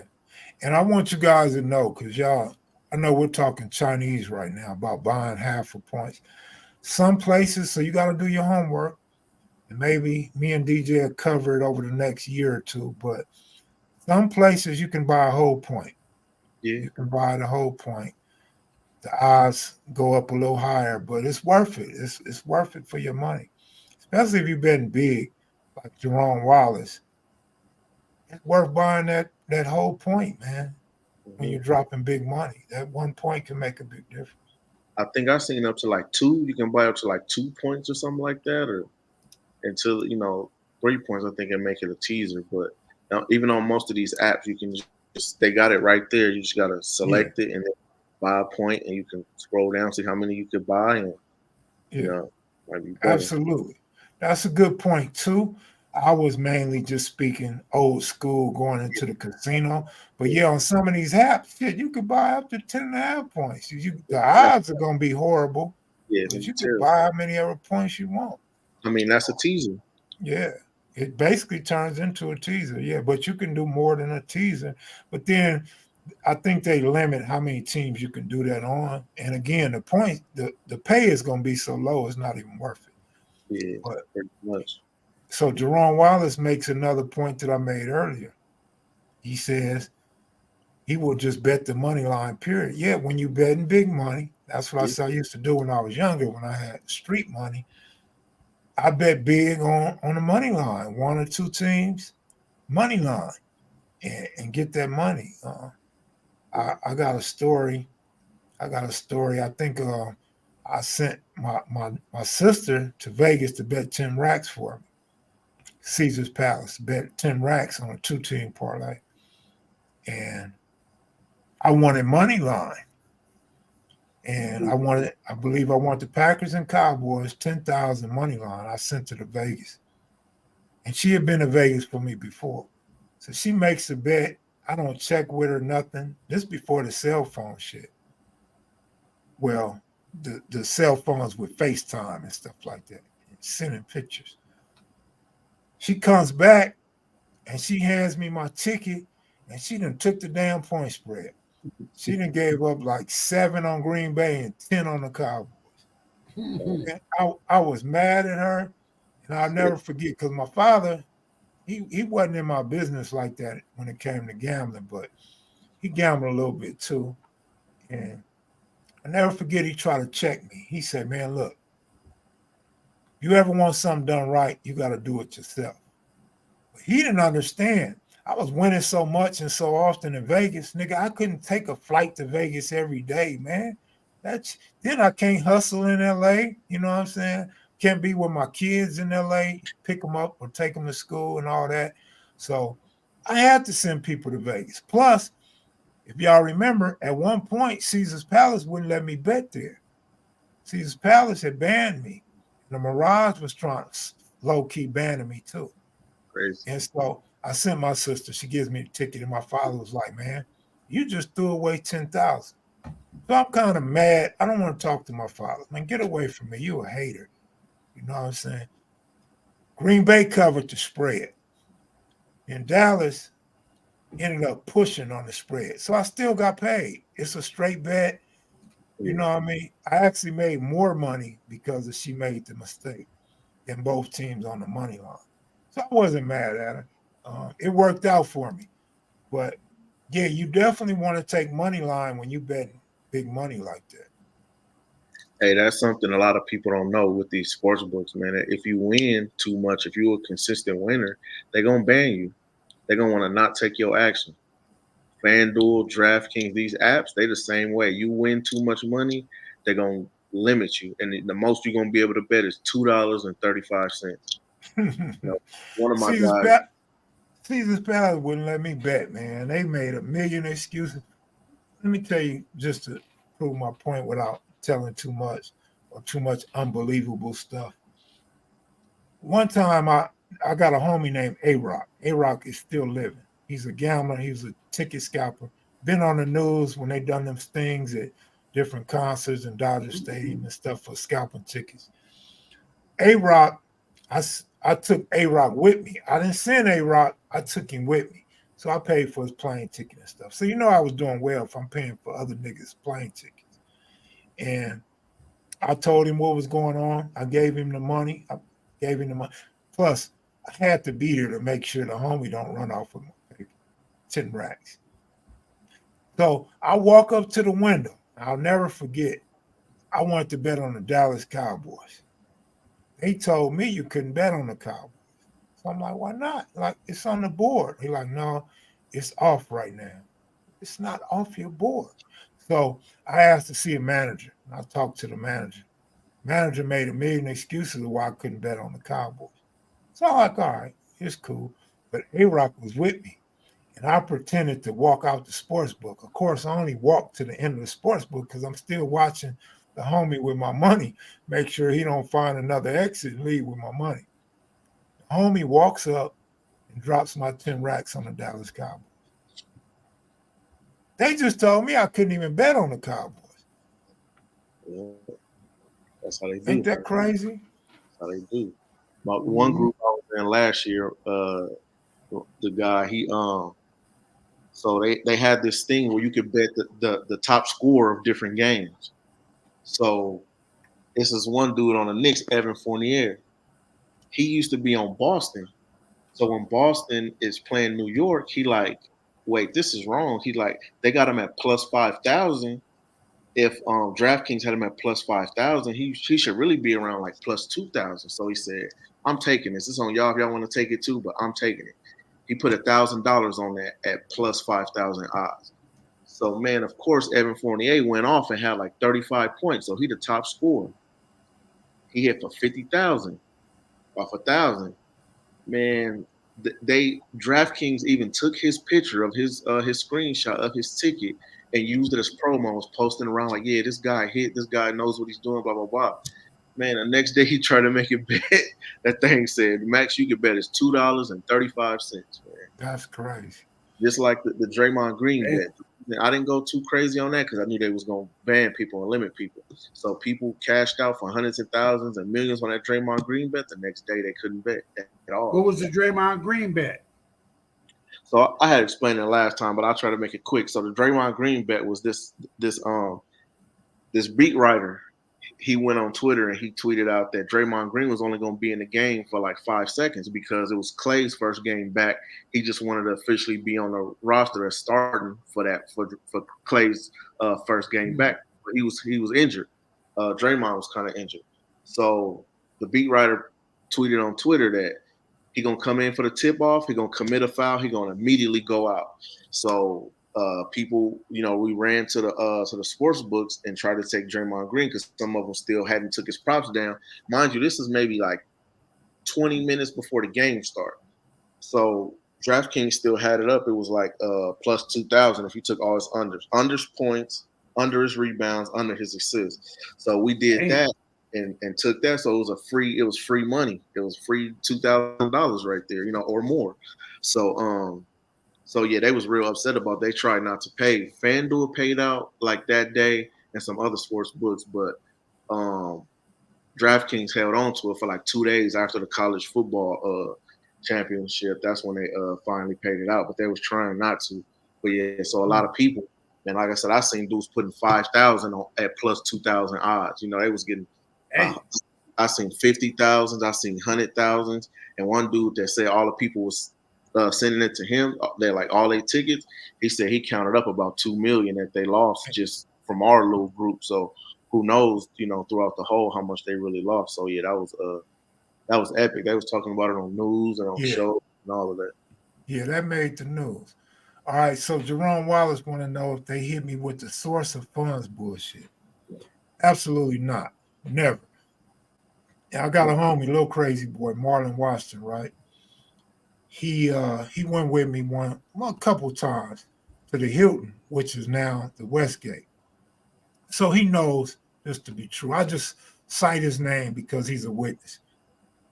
There was a what's the guys that give you the comps? The casino host. Casino host was this little guy. He reminds me of a mafia type guy, but he was from Hawaii. And he told me, he said, Kev, he said, man, you're one of the biggest gamblers in this casino. Of course, later on, he said I was the top two. But he said I was one of the biggest guys at the casino. Matter of fact, I could go back further too. But he says, anybody, any employee of the Hilton ever ask you where you get your money from, I give you my word, I'll fire them right there on the spot. I'll even let you see me fire them. I was like, yeah, like that? He like, yeah. Nobody here has any business questioning where your money comes from. So shit, that set it off for me. And some of these casinos, they owned by the same people and they communicate and share information. And so I never had that problem. Now, let's go way back when I first started going to Vegas. I would stop at the state line. Whiskey Pete's. Now, this guy wasn't way up in the ranks. He was just the pit boss. Pit boss at the table, which he was usually there when I gambled, he told me, well, he had asked me where I get my money from. I told him I was a bus driver. And he told me, he said, man, look, don't let nobody ask you where you get your money from. Because I know that street money. I know you're getting that money from the street. I never admitted it, but he knew. He knew. He sees money every day, and he sees the different ages and races that come in. And he stereotyped me, and he was on point. But he told me, don't let nobody ask me where my money comes.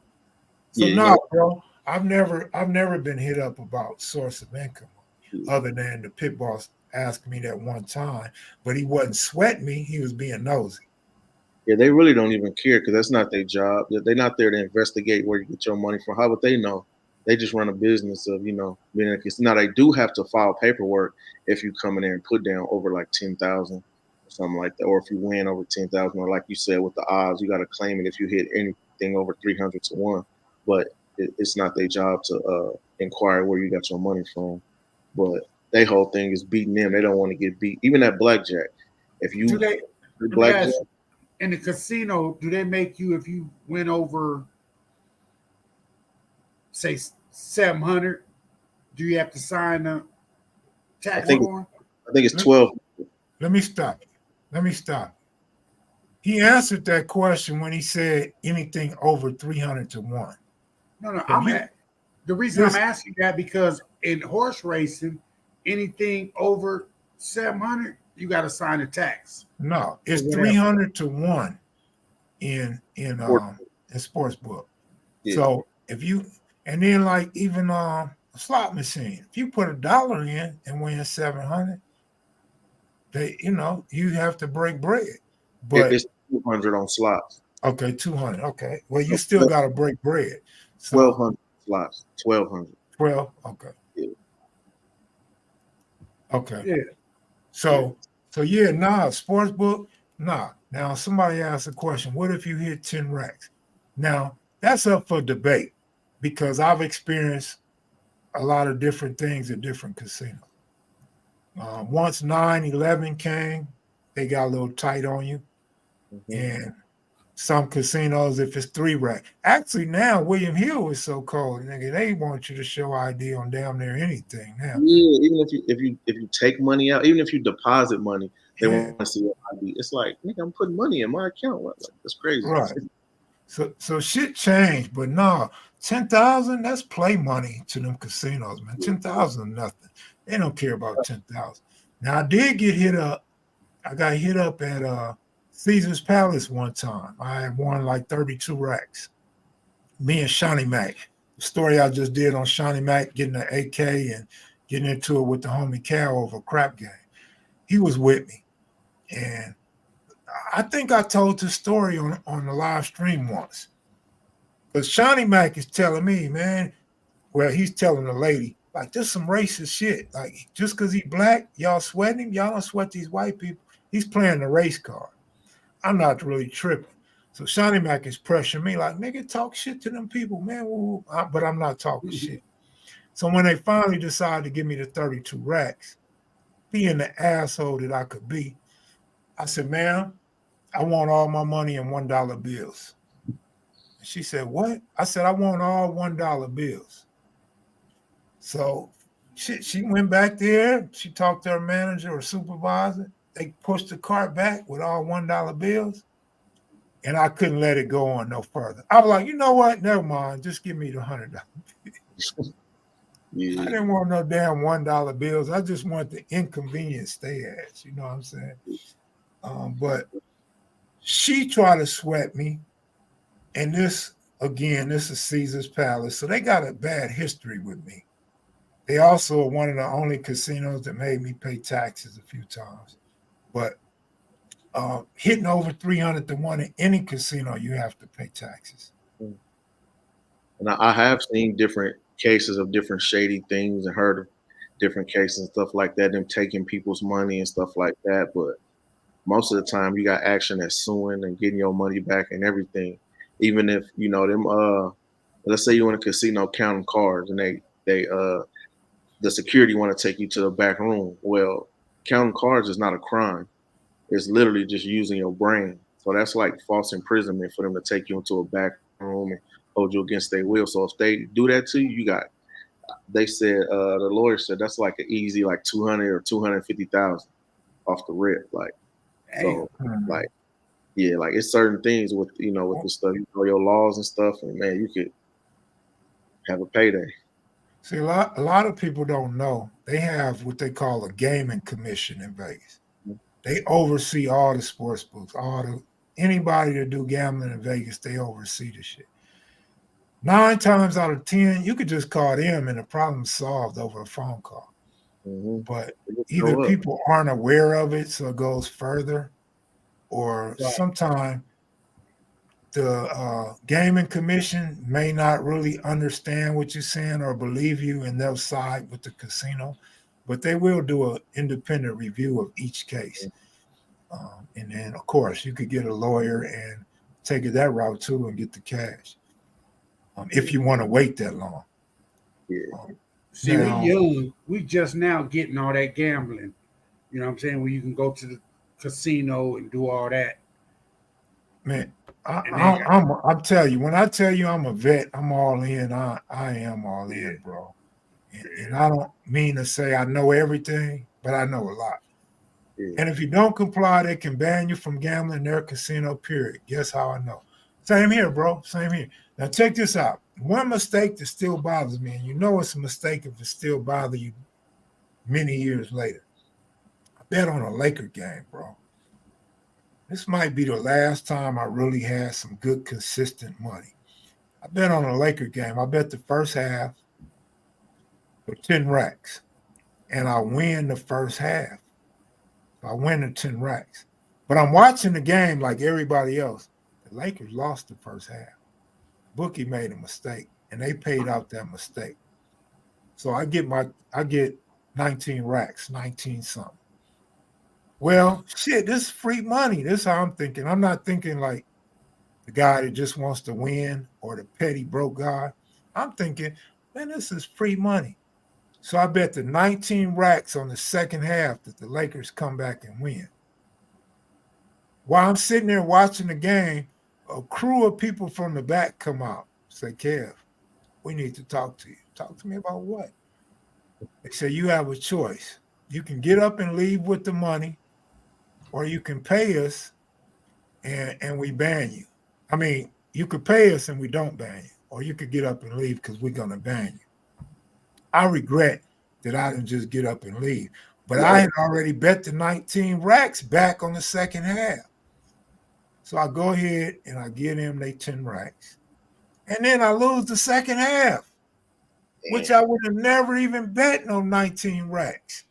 So I lose out, man. I think about that to this day, man. I should just let them ban me, dog. That was a Las Vegas Hill. Yeah, that's a double whammy right there, a double L. But I wouldn't even lost that kind of money. You know what I mean? But They also just came with a new law. If you got banned from a casino, it's only good for 2 years now. They can't lifetime ban you or nothing like that. So if you was banned more than 2 years ago, you can go back now. Now they can ban you again, but they bans now like 86s and stuff like that. They 86 from the property. It only lasts for 2 years now. They can't trespass you and send you to jail and all that now. yeah, I heard that. A couple weeks ago. Now this is a false statement. I don't know who told you this. I don't know where you got it from. I suggest you quit repeating it. You owe child support or any state fines, they will not touch it. Yeah. They are not the IRS. They do not do none of that. They will pay you your money. Yeah. Like when you make a bet, you don't give them your social. Like they just ask for you just give them your money and take your ticket. How would they know you owe child support and state fine? Yeah. But when you do deal in big money, they do ask for your Social Security. They will take a copy of your Social Security card. But they ain't gonna investigate. They're not into that business. Let me tell you a secret about casinos, and it's common sense. A casino, they want all your money. Right. DJ mentioned on a previous live, as long as you are losing, nigga, they love you. When you start winning, that's when it becomes a problem. So some bookies and most sports writers, ticket takers, they know if you keep betting, you will eventually lose. So when you win some money, they are banking that you bet back and lose your money. They are not risking calling the IRS, taking a payment to pay the IRS. Plus, that's more, what do you call it? The people that do the money. Accountant. That's more accounting work and paperwork for them. Yeah. They are trying to get you to bet that money back and take your money. Well, see, it's like in horse racing. Damn near every pick 4, pick 6, somebody gonna hit that money. It might be 100, 200,000 in the pick 6 pool. It's divided up how many people hit that pool. If they have a mandatory payout and it's 500,000 in the pool in horse racing, whoever hit that, that's how many people get, and they're gonna split that 500,000. You know, so it's just like the pick 4 odds. They go up so much money is in the pick 4, that's split amongst winners. So you can win a pick 4 all day long on every track. They getting paid to pay you out. Yeah. Now, Jerome says, my saying goes, as long as money lasts, luck will change. My saying is super similar. Long money, always win. The casino got the longest money, so they're going to win. But absolutely, as long as you can sustain your losses, you have a shot at winning, and your luck will definitely change. Oh, yeah. Have you ever messed with a private bookie? Yeah, got a story about that. I could actually do a story on live stream about that one. My homeboy T-Vic just died, but there was a guy we went to school with, Broussard, Derek Broussard, I think. His father was a gangster. His father ran a bookie, and he ran a bookie joint in my hood on Florence and Crenshaw. And so the homie T talked me into betting with the bookie. I bet with the bookie. I was betting about $1,000 a game at the time. I'm losing left and right. And then I get wind of they got them bogus point spreads. So that was number one. I'm like, this is bogus. Number two, some of their rules are different. Ties lose. Ties don't lose in Las Vegas. Ties push, but some casinos you can get ties win. Ties don't lose. So one day I bet like a Raider game on like a Monday night or Thursday night, and I dropped I'm chasing money because he's always beating me out 1,000. I bet like 2 racks, 2,500, something like that. maybe 3 racks. And I pushed. So I go to pick up my money and the fool tell me, I go to pick up my money and the fool tell me I lost. So he says something. I'm like, man, no, I want my money. And he's like, look, man, you're a good gambler, blah, blah, blah. He's trying to make a peace resolution without giving me no money. And he says something like, I'm going to go to the back. I'll be right back. Well, can't no nigga go to the back on me unless I got a pistol in my hand and one in the chamber. You can't go to the back on me. I don't care who you are. That sound like, nigga, you finna kill me, you finna go get some bouncers, or you finna go call the police on me. So I left. I never paid to do it. So now the homie T Vic used to call me and be like, man, you know who you messing with? Man, that dude's gonna kill you. That dude will find where you live, that fool will kill your family. I said, you know what? I'll kill that motherfucker before he kill me or anybody in my family. So I went up to that booking joint with my pistol. I'm like, nigga, what's up? We good? He's like, we good. And I never went back to that, never bet with him, never seen him, never seen his son no more, none of that. I was like, fuck that. I ain't paying no money, man. After the way he kept beating me, nigga, I ain't paying shit. So I never messed with a bookie again after that. I learned my lesson. Yeah, I think the apps pay on push, because I done had a couple push tickets playing football. You just get less than what you were supposed to get on that ticket.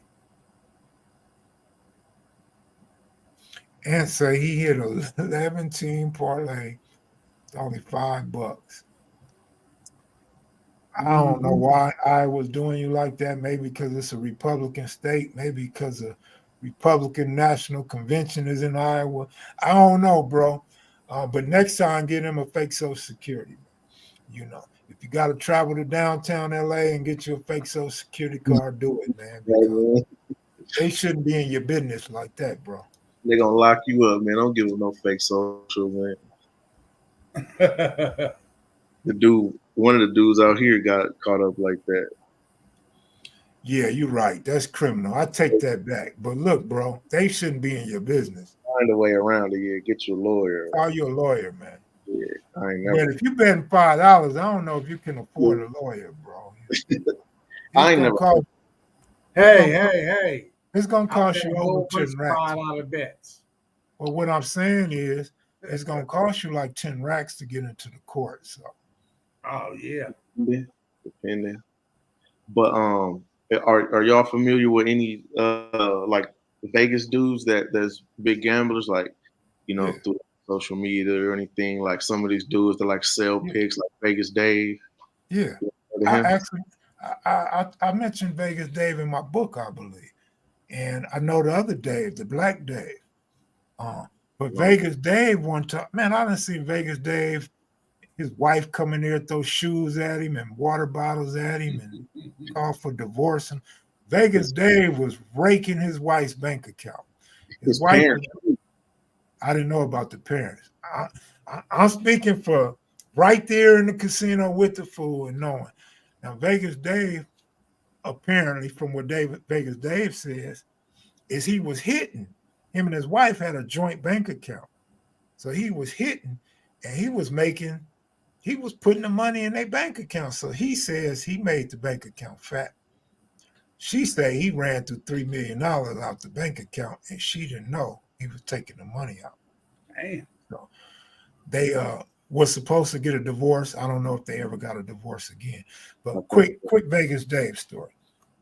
Vegas Dave, matter of fact, a lot of people didn't like Vegas Dave either. A lot of people don't like him to this day. See, I ain't seen him in over a decade. He got banned. He got banned from a lot of social media platforms. He got banned from a lot of Vegas sports books, and he the one got in trouble for giving a fake social. Okay, so Vegas Dave walks in a casino one day. I think they were only doing 16 parlays at the time. That's how far I go back. And Vegas Dave walks in a casino, and I'm going to just use y'all as examples. He said, Goob, who you like today? DJ, who you like today? Jerome, who you like today? Kev, who you like today? Hey, lady, who you like today? And he put all the teams on a parlay. And he bet a large amount of money. I can't give you a figure because I don't remember, but it was huge. Something like 10 racks, 15 racks on this parlay. And I would have to do the math to be accurate, but he put a lot of money down. And he hit the damn parlay. So some people were mad because they like, I gave you a team. I gave you a pick. And he didn't break bread with no. The fool hit for like 1.2 million or some shit. He hit big. He hit huge. So a lot of people was mad at him. Yeah. But last thing I'm going to say about Vegas Dave, I never got into him or got close to him because, and this might be the wrong word, but just take it with a grain of salt. He was a clown. And the reason why I say that, Vegas Dave will walk in and we know Pittsburgh ain't finna beat the Kansas City Chiefs today. Because Big Ben ain't playing today. Let's just say that. And he would come in and say, oh, Pittsburgh's gonna win. He would say shit like that. And he would pick UFC. I think the last time I seen him may have been a UFC fight. And he picked this hell of an underdog to win the fight. So I'm like, this nigga's a clown. But he actually won his bet, and he won $1 million something in. So he's not really a clown. He just appears to be a clown to me. So I could never fuck with him. But so back then he wasn't selling picks to people? Hell no, he wasn't selling picks to people. And this is why I say I go way back. The Black Dave is Evo Sports, and he's on Instagram. Black Dave, man, I remember this fool used to walk in and ask me for some money. He like, hey, LA, can I borrow a couple hundred? And people would be in my ear, man, don't give that bum no money. He wasn't a bum. He just didn't have no money. And they would be like, you don't give that bum no money, man. That fool go around asking people for money. I'd be like, it ain't no thing to me. One time I told him, man, who you think gonna win this game? And I bet the money on the game. The game won. I gave him the money he was asking out of the money that won. So I feel like the money never even came out of my pocket. So if he never paid me, so what? I didn't lose nothing. But me and dude, I'm not going to say close. We became friends. Matter of fact, when Loco came on my show one time, we talked about Dave. Well, Dave took me to his condo over the Vegas Strip. And I was like, did this nigga know who he got up in his condo? Because I'm coming back and going in that safe. I'm going to rob this fool. You know what I mean? I never did. He became, I respect him for who he is and what he did. He's a good dude. But at the time, those was the thoughts going through my head. So anyway, long story short, I remember when he finally started winning, and he bought this shirt. When he started winning, he started playing blackjack at the win. And he bought this shirt. I'm 1,000 there. And I thought it was funny, like this nigga's professing to be 1,000 there. Like, nigga, we all got $1,000. You know what I'm saying? Then he started professing to be 100,000 there. Like, damn, this nigga stepped his game up. Well, Dave ended up making probably 12 or 13 million off gambling in Vegas. And probably more than that now. He has his stats. You go to his Instagram, I think he has his stats. And he had a TV show, one of them Vegas pawn shop TV shows or something. He elevated his game, and I respect him. And I owe him about $800 to the day. I deleted his phone number and his Instagram. What's it? Till I hit one day and straightened my debt with him. But yeah, Dave got millions, man. Black Dave, dog. What's his Instagram? I think it's Evo Sports, EVO Sports. Oh yeah, I'm about to check him out. But man, he's good, bro. He's good. But the way he play will kind of remind me of you, but probably because he bets more and he may be a little more conservative than you in the sense of looking for a good bet. And I'm going to give you his game that he charges people for. Dave is going to take like 3 heavy favorites, Mm-hmm. all money line. All money line. He's going to drop 30 racks, 50 racks. You can look at his Instagram. He'll drop 30 or 50 racks. And this fool will go out and get his hair braided and play with girls because he know at the end of the day he's going to win. He don't even have to watch the game. Yeah. You know. So that's what a lot of dudes in Vegas that sell picks, that's what they do. They and man, they be charging out the game. They might charge you $1,500 for their picks for one day.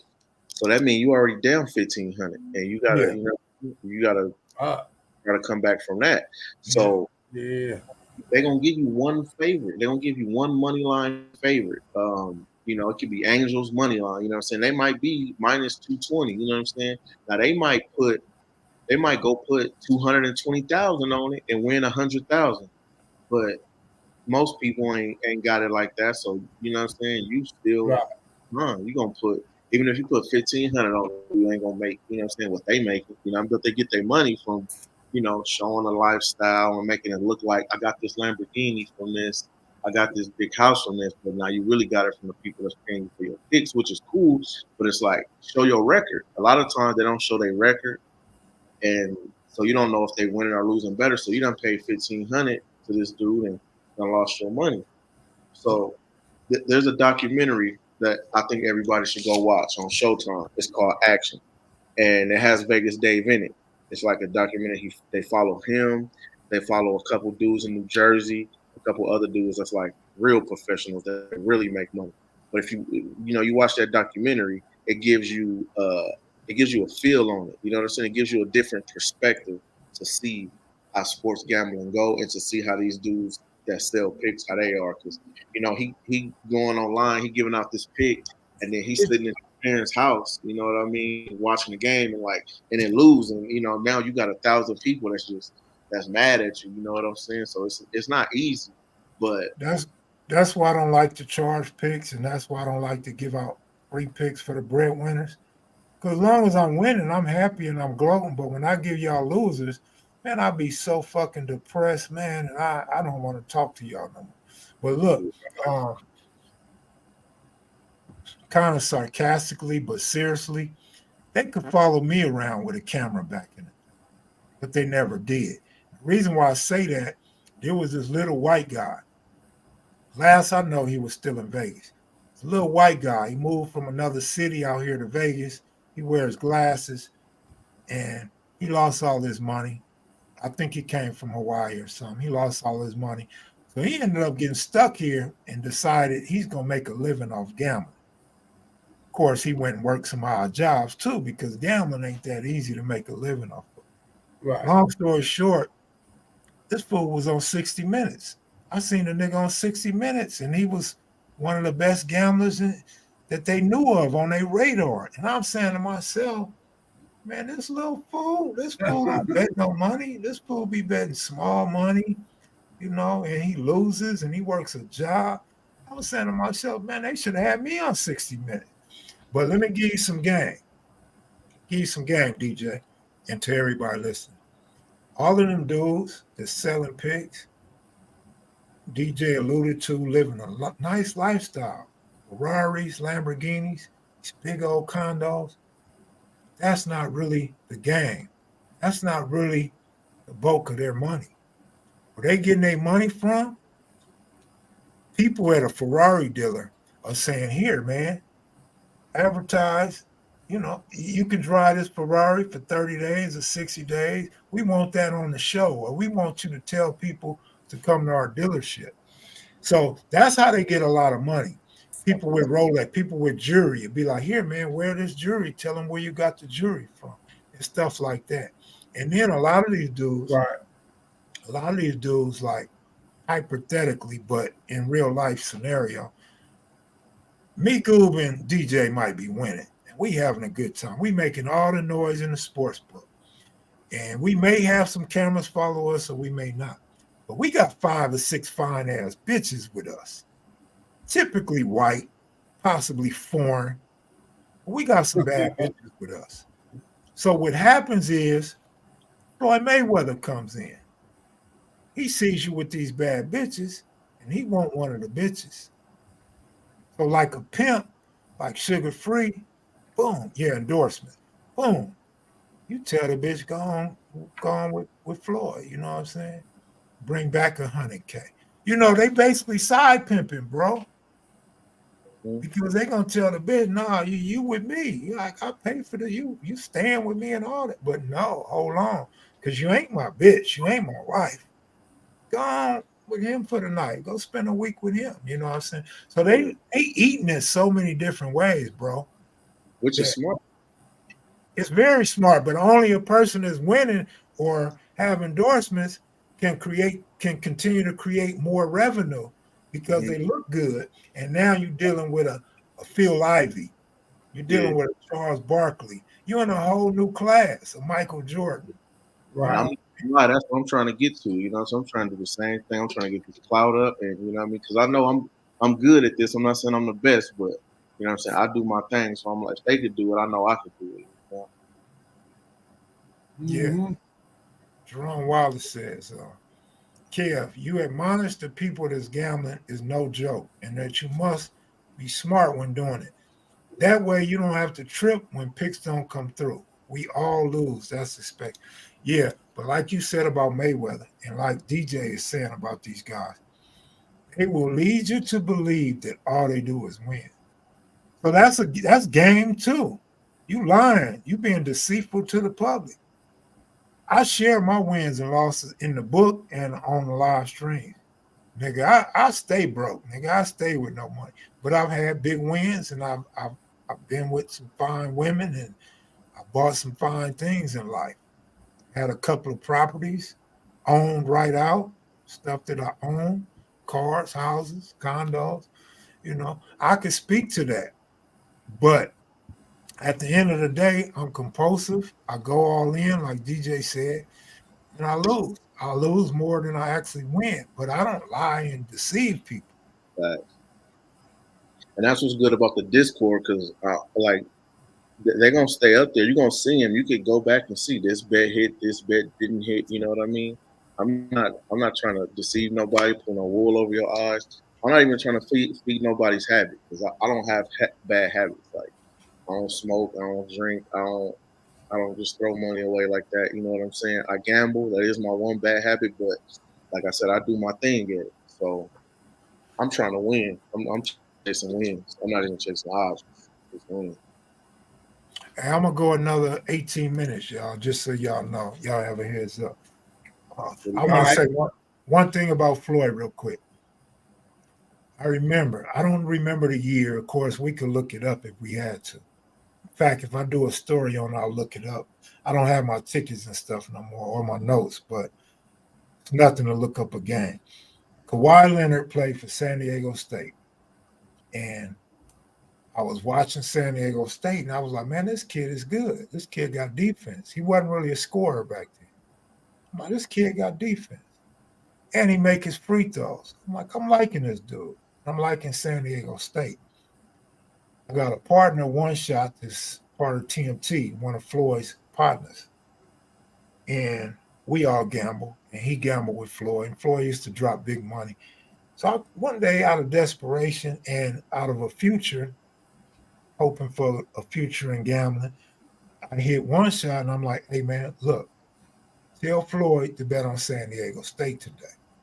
San Diego State is underdogs. He could take them money line or he could take the points. San Diego State wins. I called a homie. Did he bet on San Diego State? He like, nah. He didn't bet on it. So the next game, I think college might have played 3-4 days later. I'm like, hey, tell Floyd to drop $1 million on San Diego State. Floyd wasn't betting $1 million. Floyd was betting like 50 racks. Now I'm saying if he bet $1 million, he ain't got no choice but to break me and the homie off. So I wanted to bet $1 million on San Diego State. San Diego State wins. So the last time watching San Diego State play, and they win in the first half, barely winning, but covered the first half. Second half, I already know San Diego State gonna do their thing. Now San Diego State is starting to get noticed because they're winning. I think they might have lost 2 games that year or something like that. And I call him and say, look, man, tell Floyd to drop something on San Diego State second half. And of course, he don't do it. So I was like, that's it. I'm not trying to give Floyd no more winners, no more picks, none of that. And never called the homie no more, told him to tell Floyd to make no bet. But we could have made a whole lot of money if Floyd took some of my advice, especially right then when I was hot. Yeah. USC destroyed San Jose State. In fan terms, they absolutely destroyed San Jose State. In betting terms, no, they did not destroy San Jose State. Nope. They were smashing them in that first half. Weren't they favored by 21 or something? 31 and a half. But 31. But you could get different lines, though, of course. The first half was 20, 21. Something like that, 20, 20 and a half, something like that. Now, remember, I think it was 20 and a half. Now, remember I was saying the bookies is trying to trick you. So you say, oh, USC will win by 3 touchdowns. Like I said, going into the game, I thought USC would destroy them. Once the game started, it was obvious to me in the first quarter there was going to be some issues. And they were still getting 31 and a half because USC scored first. USC was up 7-0. So it flirted around 31 and a half and 30 and a half for a long time. They only won by 28. So if you bet in game on San Jose State, you won. Yeah. Go ahead, Goob. I know you've been itching to say something. No, that's what I want to try. I want to try that in-game, halftime bet. Like I said, I play a lot of in-games with the touchdowns and rushing yards, receiving yards, and all that. Like I said, you in the AZ, or sign up right now for FanDuel. You don't even got to go nowhere. I already got a FanDuel account. I just like to go in. Yeah, you get I just like drafted. to go into the casino because it's right down the street from my house. Yeah, you get DraftKings to get both, so you can see whoever got the better lines, whoever paying more money. And Right. you can follow, my picks because I check them too. I check when I'm looking because I got access to FanDuel and DraftKings Look, too. I'm gonna tell you like this: if I'm spending a certain amount a day on gambling, 90% of my money is going on horses. Yeah. 10% may go on some sports betting, but 90% of my day is going on horses. Period. Point blank. Which is cool. He froze. Yeah, do what you do. You froze, Goob? Now, Goob, I wanted to tell you something. I think he froze. Yeah, he froze. I froze, huh? Yeah, them aliens over your house again. Yeah, you know what it is. But yeah, 90% of my bet is gonna go on horses. I'll play a little bit on the sports part of it. That's where, you know what I'm saying, we got a 3-headed monster because I'm gonna talk more about horses. I'll listen to y'all on the sports betting part of it. Anybody want to know about the horse part of it? We'll talk.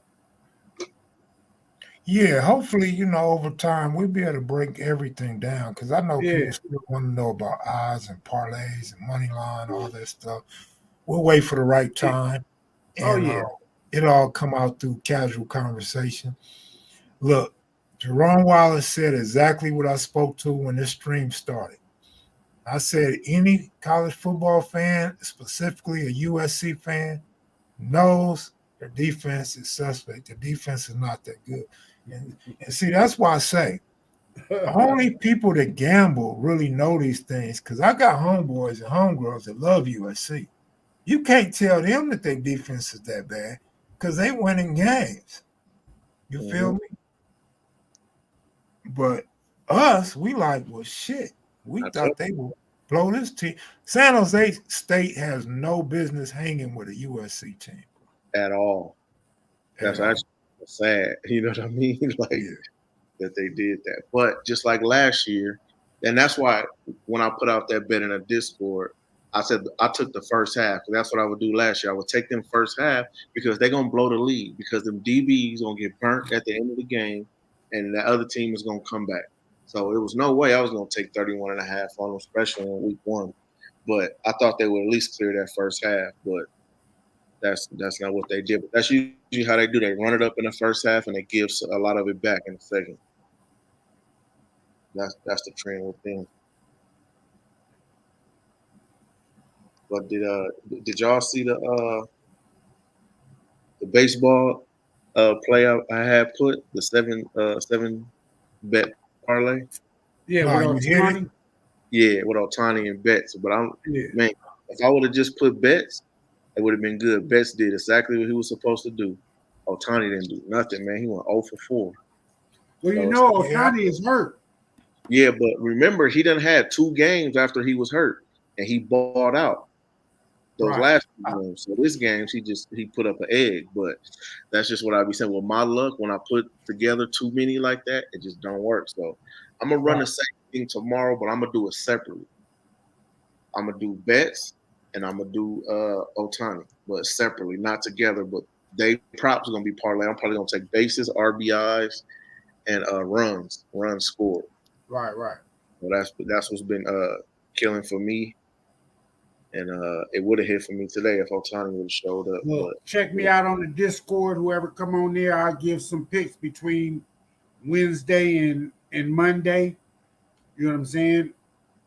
Not every day. If I don't find nothing to give to y'all on every day, I'm gonna play every day, but I'm not gonna give out just throwing out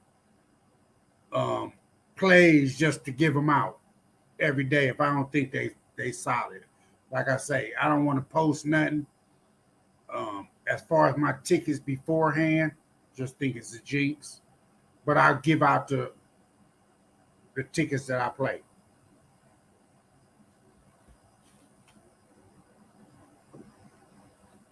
Yeah, I'm getting text messages about the good interview with Steph Ronti earlier, and so I was just texting him.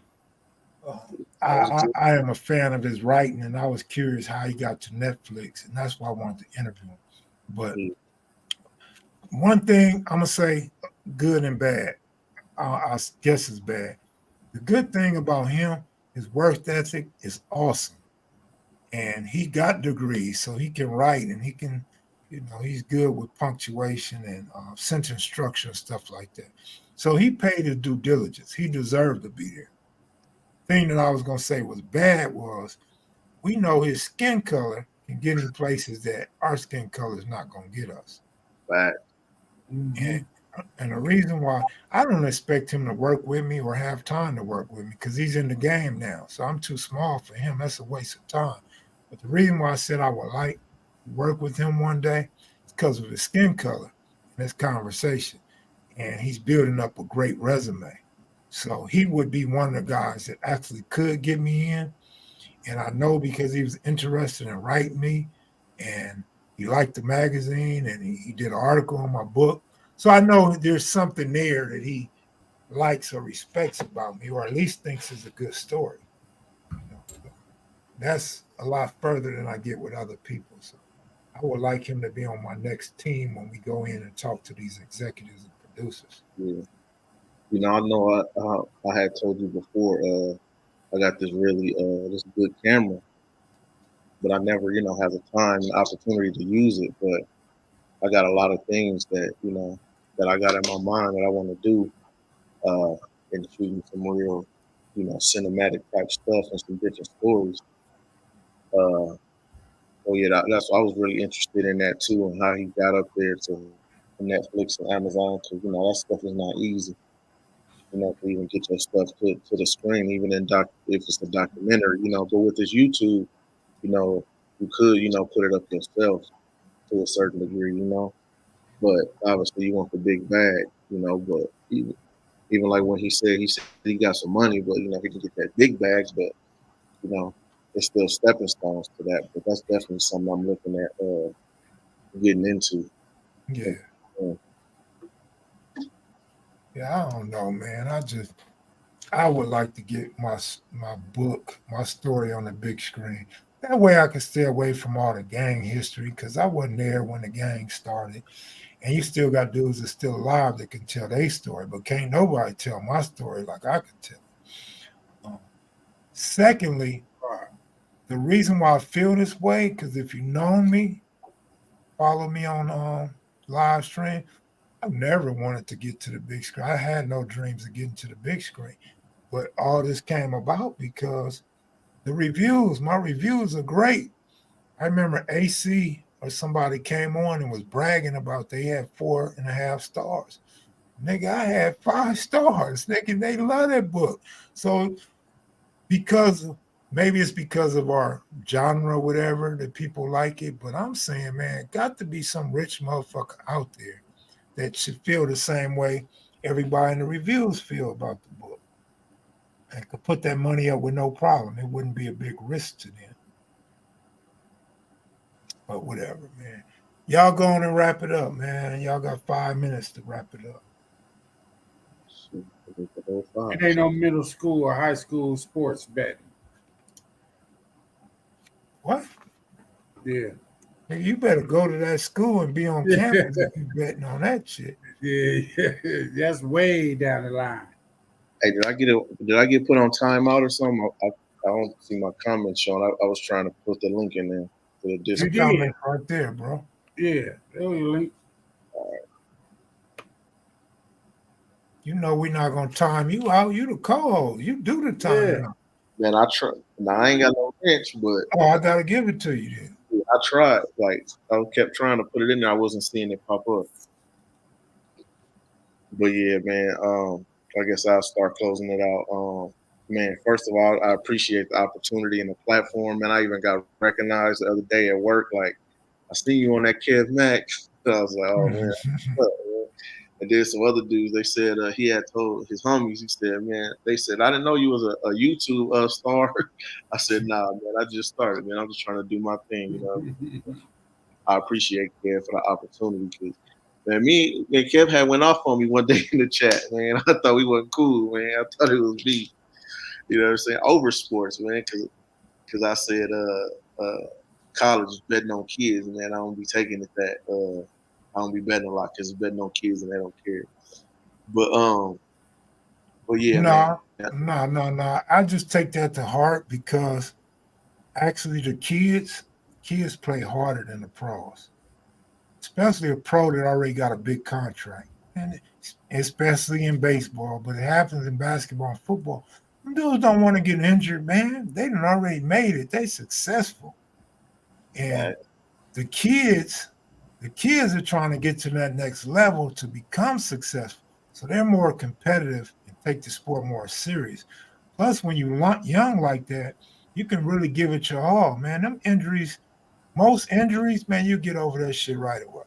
But when you get older, man, you don't bounce back from injuries so fast. Yeah. Yeah. But that's just something we say on Twitter, man, that, you know, betting on them kids, man, is a lot more risky. But you know, I'm just trying to do my thing here, man. And, you know, I usually don't like showing my face or, you know what I mean, or hear my voice on camera, none of that. But, you know, I'm opening up, you know, to, you know, to help the people out. You know what I'm saying? Like I said, it's us against the books. You know, I'm here to just give out wins and just rack up wins. That's it. Just trying to rack up some wins and get some money in the people's pockets, show them a different way of going at this. So you can catch me in the Discord, man. You can mention me in the chat at any time or message me on there. If you got any questions, if I post something you don't understand, if you got any questions about sports language, sportsbook language or whatever, man, I'm always accessible. All my social media is GoYung DJ, Instagram, Twitter, all of that, man. I'm reachable, man. So just let me know and I'll probably give out a couple baseball picks, but like I said, I'm really just waiting up for this NFL to start and basketball to come back. So yeah, you know, football's here. I suggest all you guys go onto the app, man, and become part of that community if you have questions or looking for some good picks. I think it's going to be a big thing, man. I think we could really make it grow, especially once you guys start telling friends and family members. And I think it'll be a lot bigger than the channel itself. Because so far, like I'm going to be honest, I'm not even following the app right now because of my financial situation. and I got other things to do. But I get my notifications, and I read a little bit of the notifications, and these dudes are putting up winners and giving out some good tips. So I encourage you guys to go there. To me, it's a nice community, a nice place to go. And it can help bankroll. It can help move your bankroll up. And most importantly, it's free. Like right now, it's free. Where else can you go and somebody's helping you get free money? You know what I mean? Like, who's gonna give you free stock tips to put your money in the stock market? We're giving you free bets. Like, this is to increase your income. Who else helping you get free money? You know what I'm saying? And it's all free. So there's no reason not to sign up. Even if you ain't sports betting right now or you waiting to just sign up and just like start being a part of it, because it helps everybody. All right. Everybody's Can I in go? Let me plug my shit now. Look, if y'all want to fuck with some horses, fuck with Goob on the platform. You want to fuck with some UFO? Fuck with me on the Goob show. Like and subscribe. Hit me on the channel. I may give some horse picks over there, but I'm going to wait to give them the care first and then talk about them good on my channel. That's all I have to say. Thank you. All right, y'all. Salute, man. Thanks for coming on. All right. Peace out. All right, Kev. Good looking All out. right, All right, DJ. All right. Good. Peace. all right, y'all. Later. I gotta get you.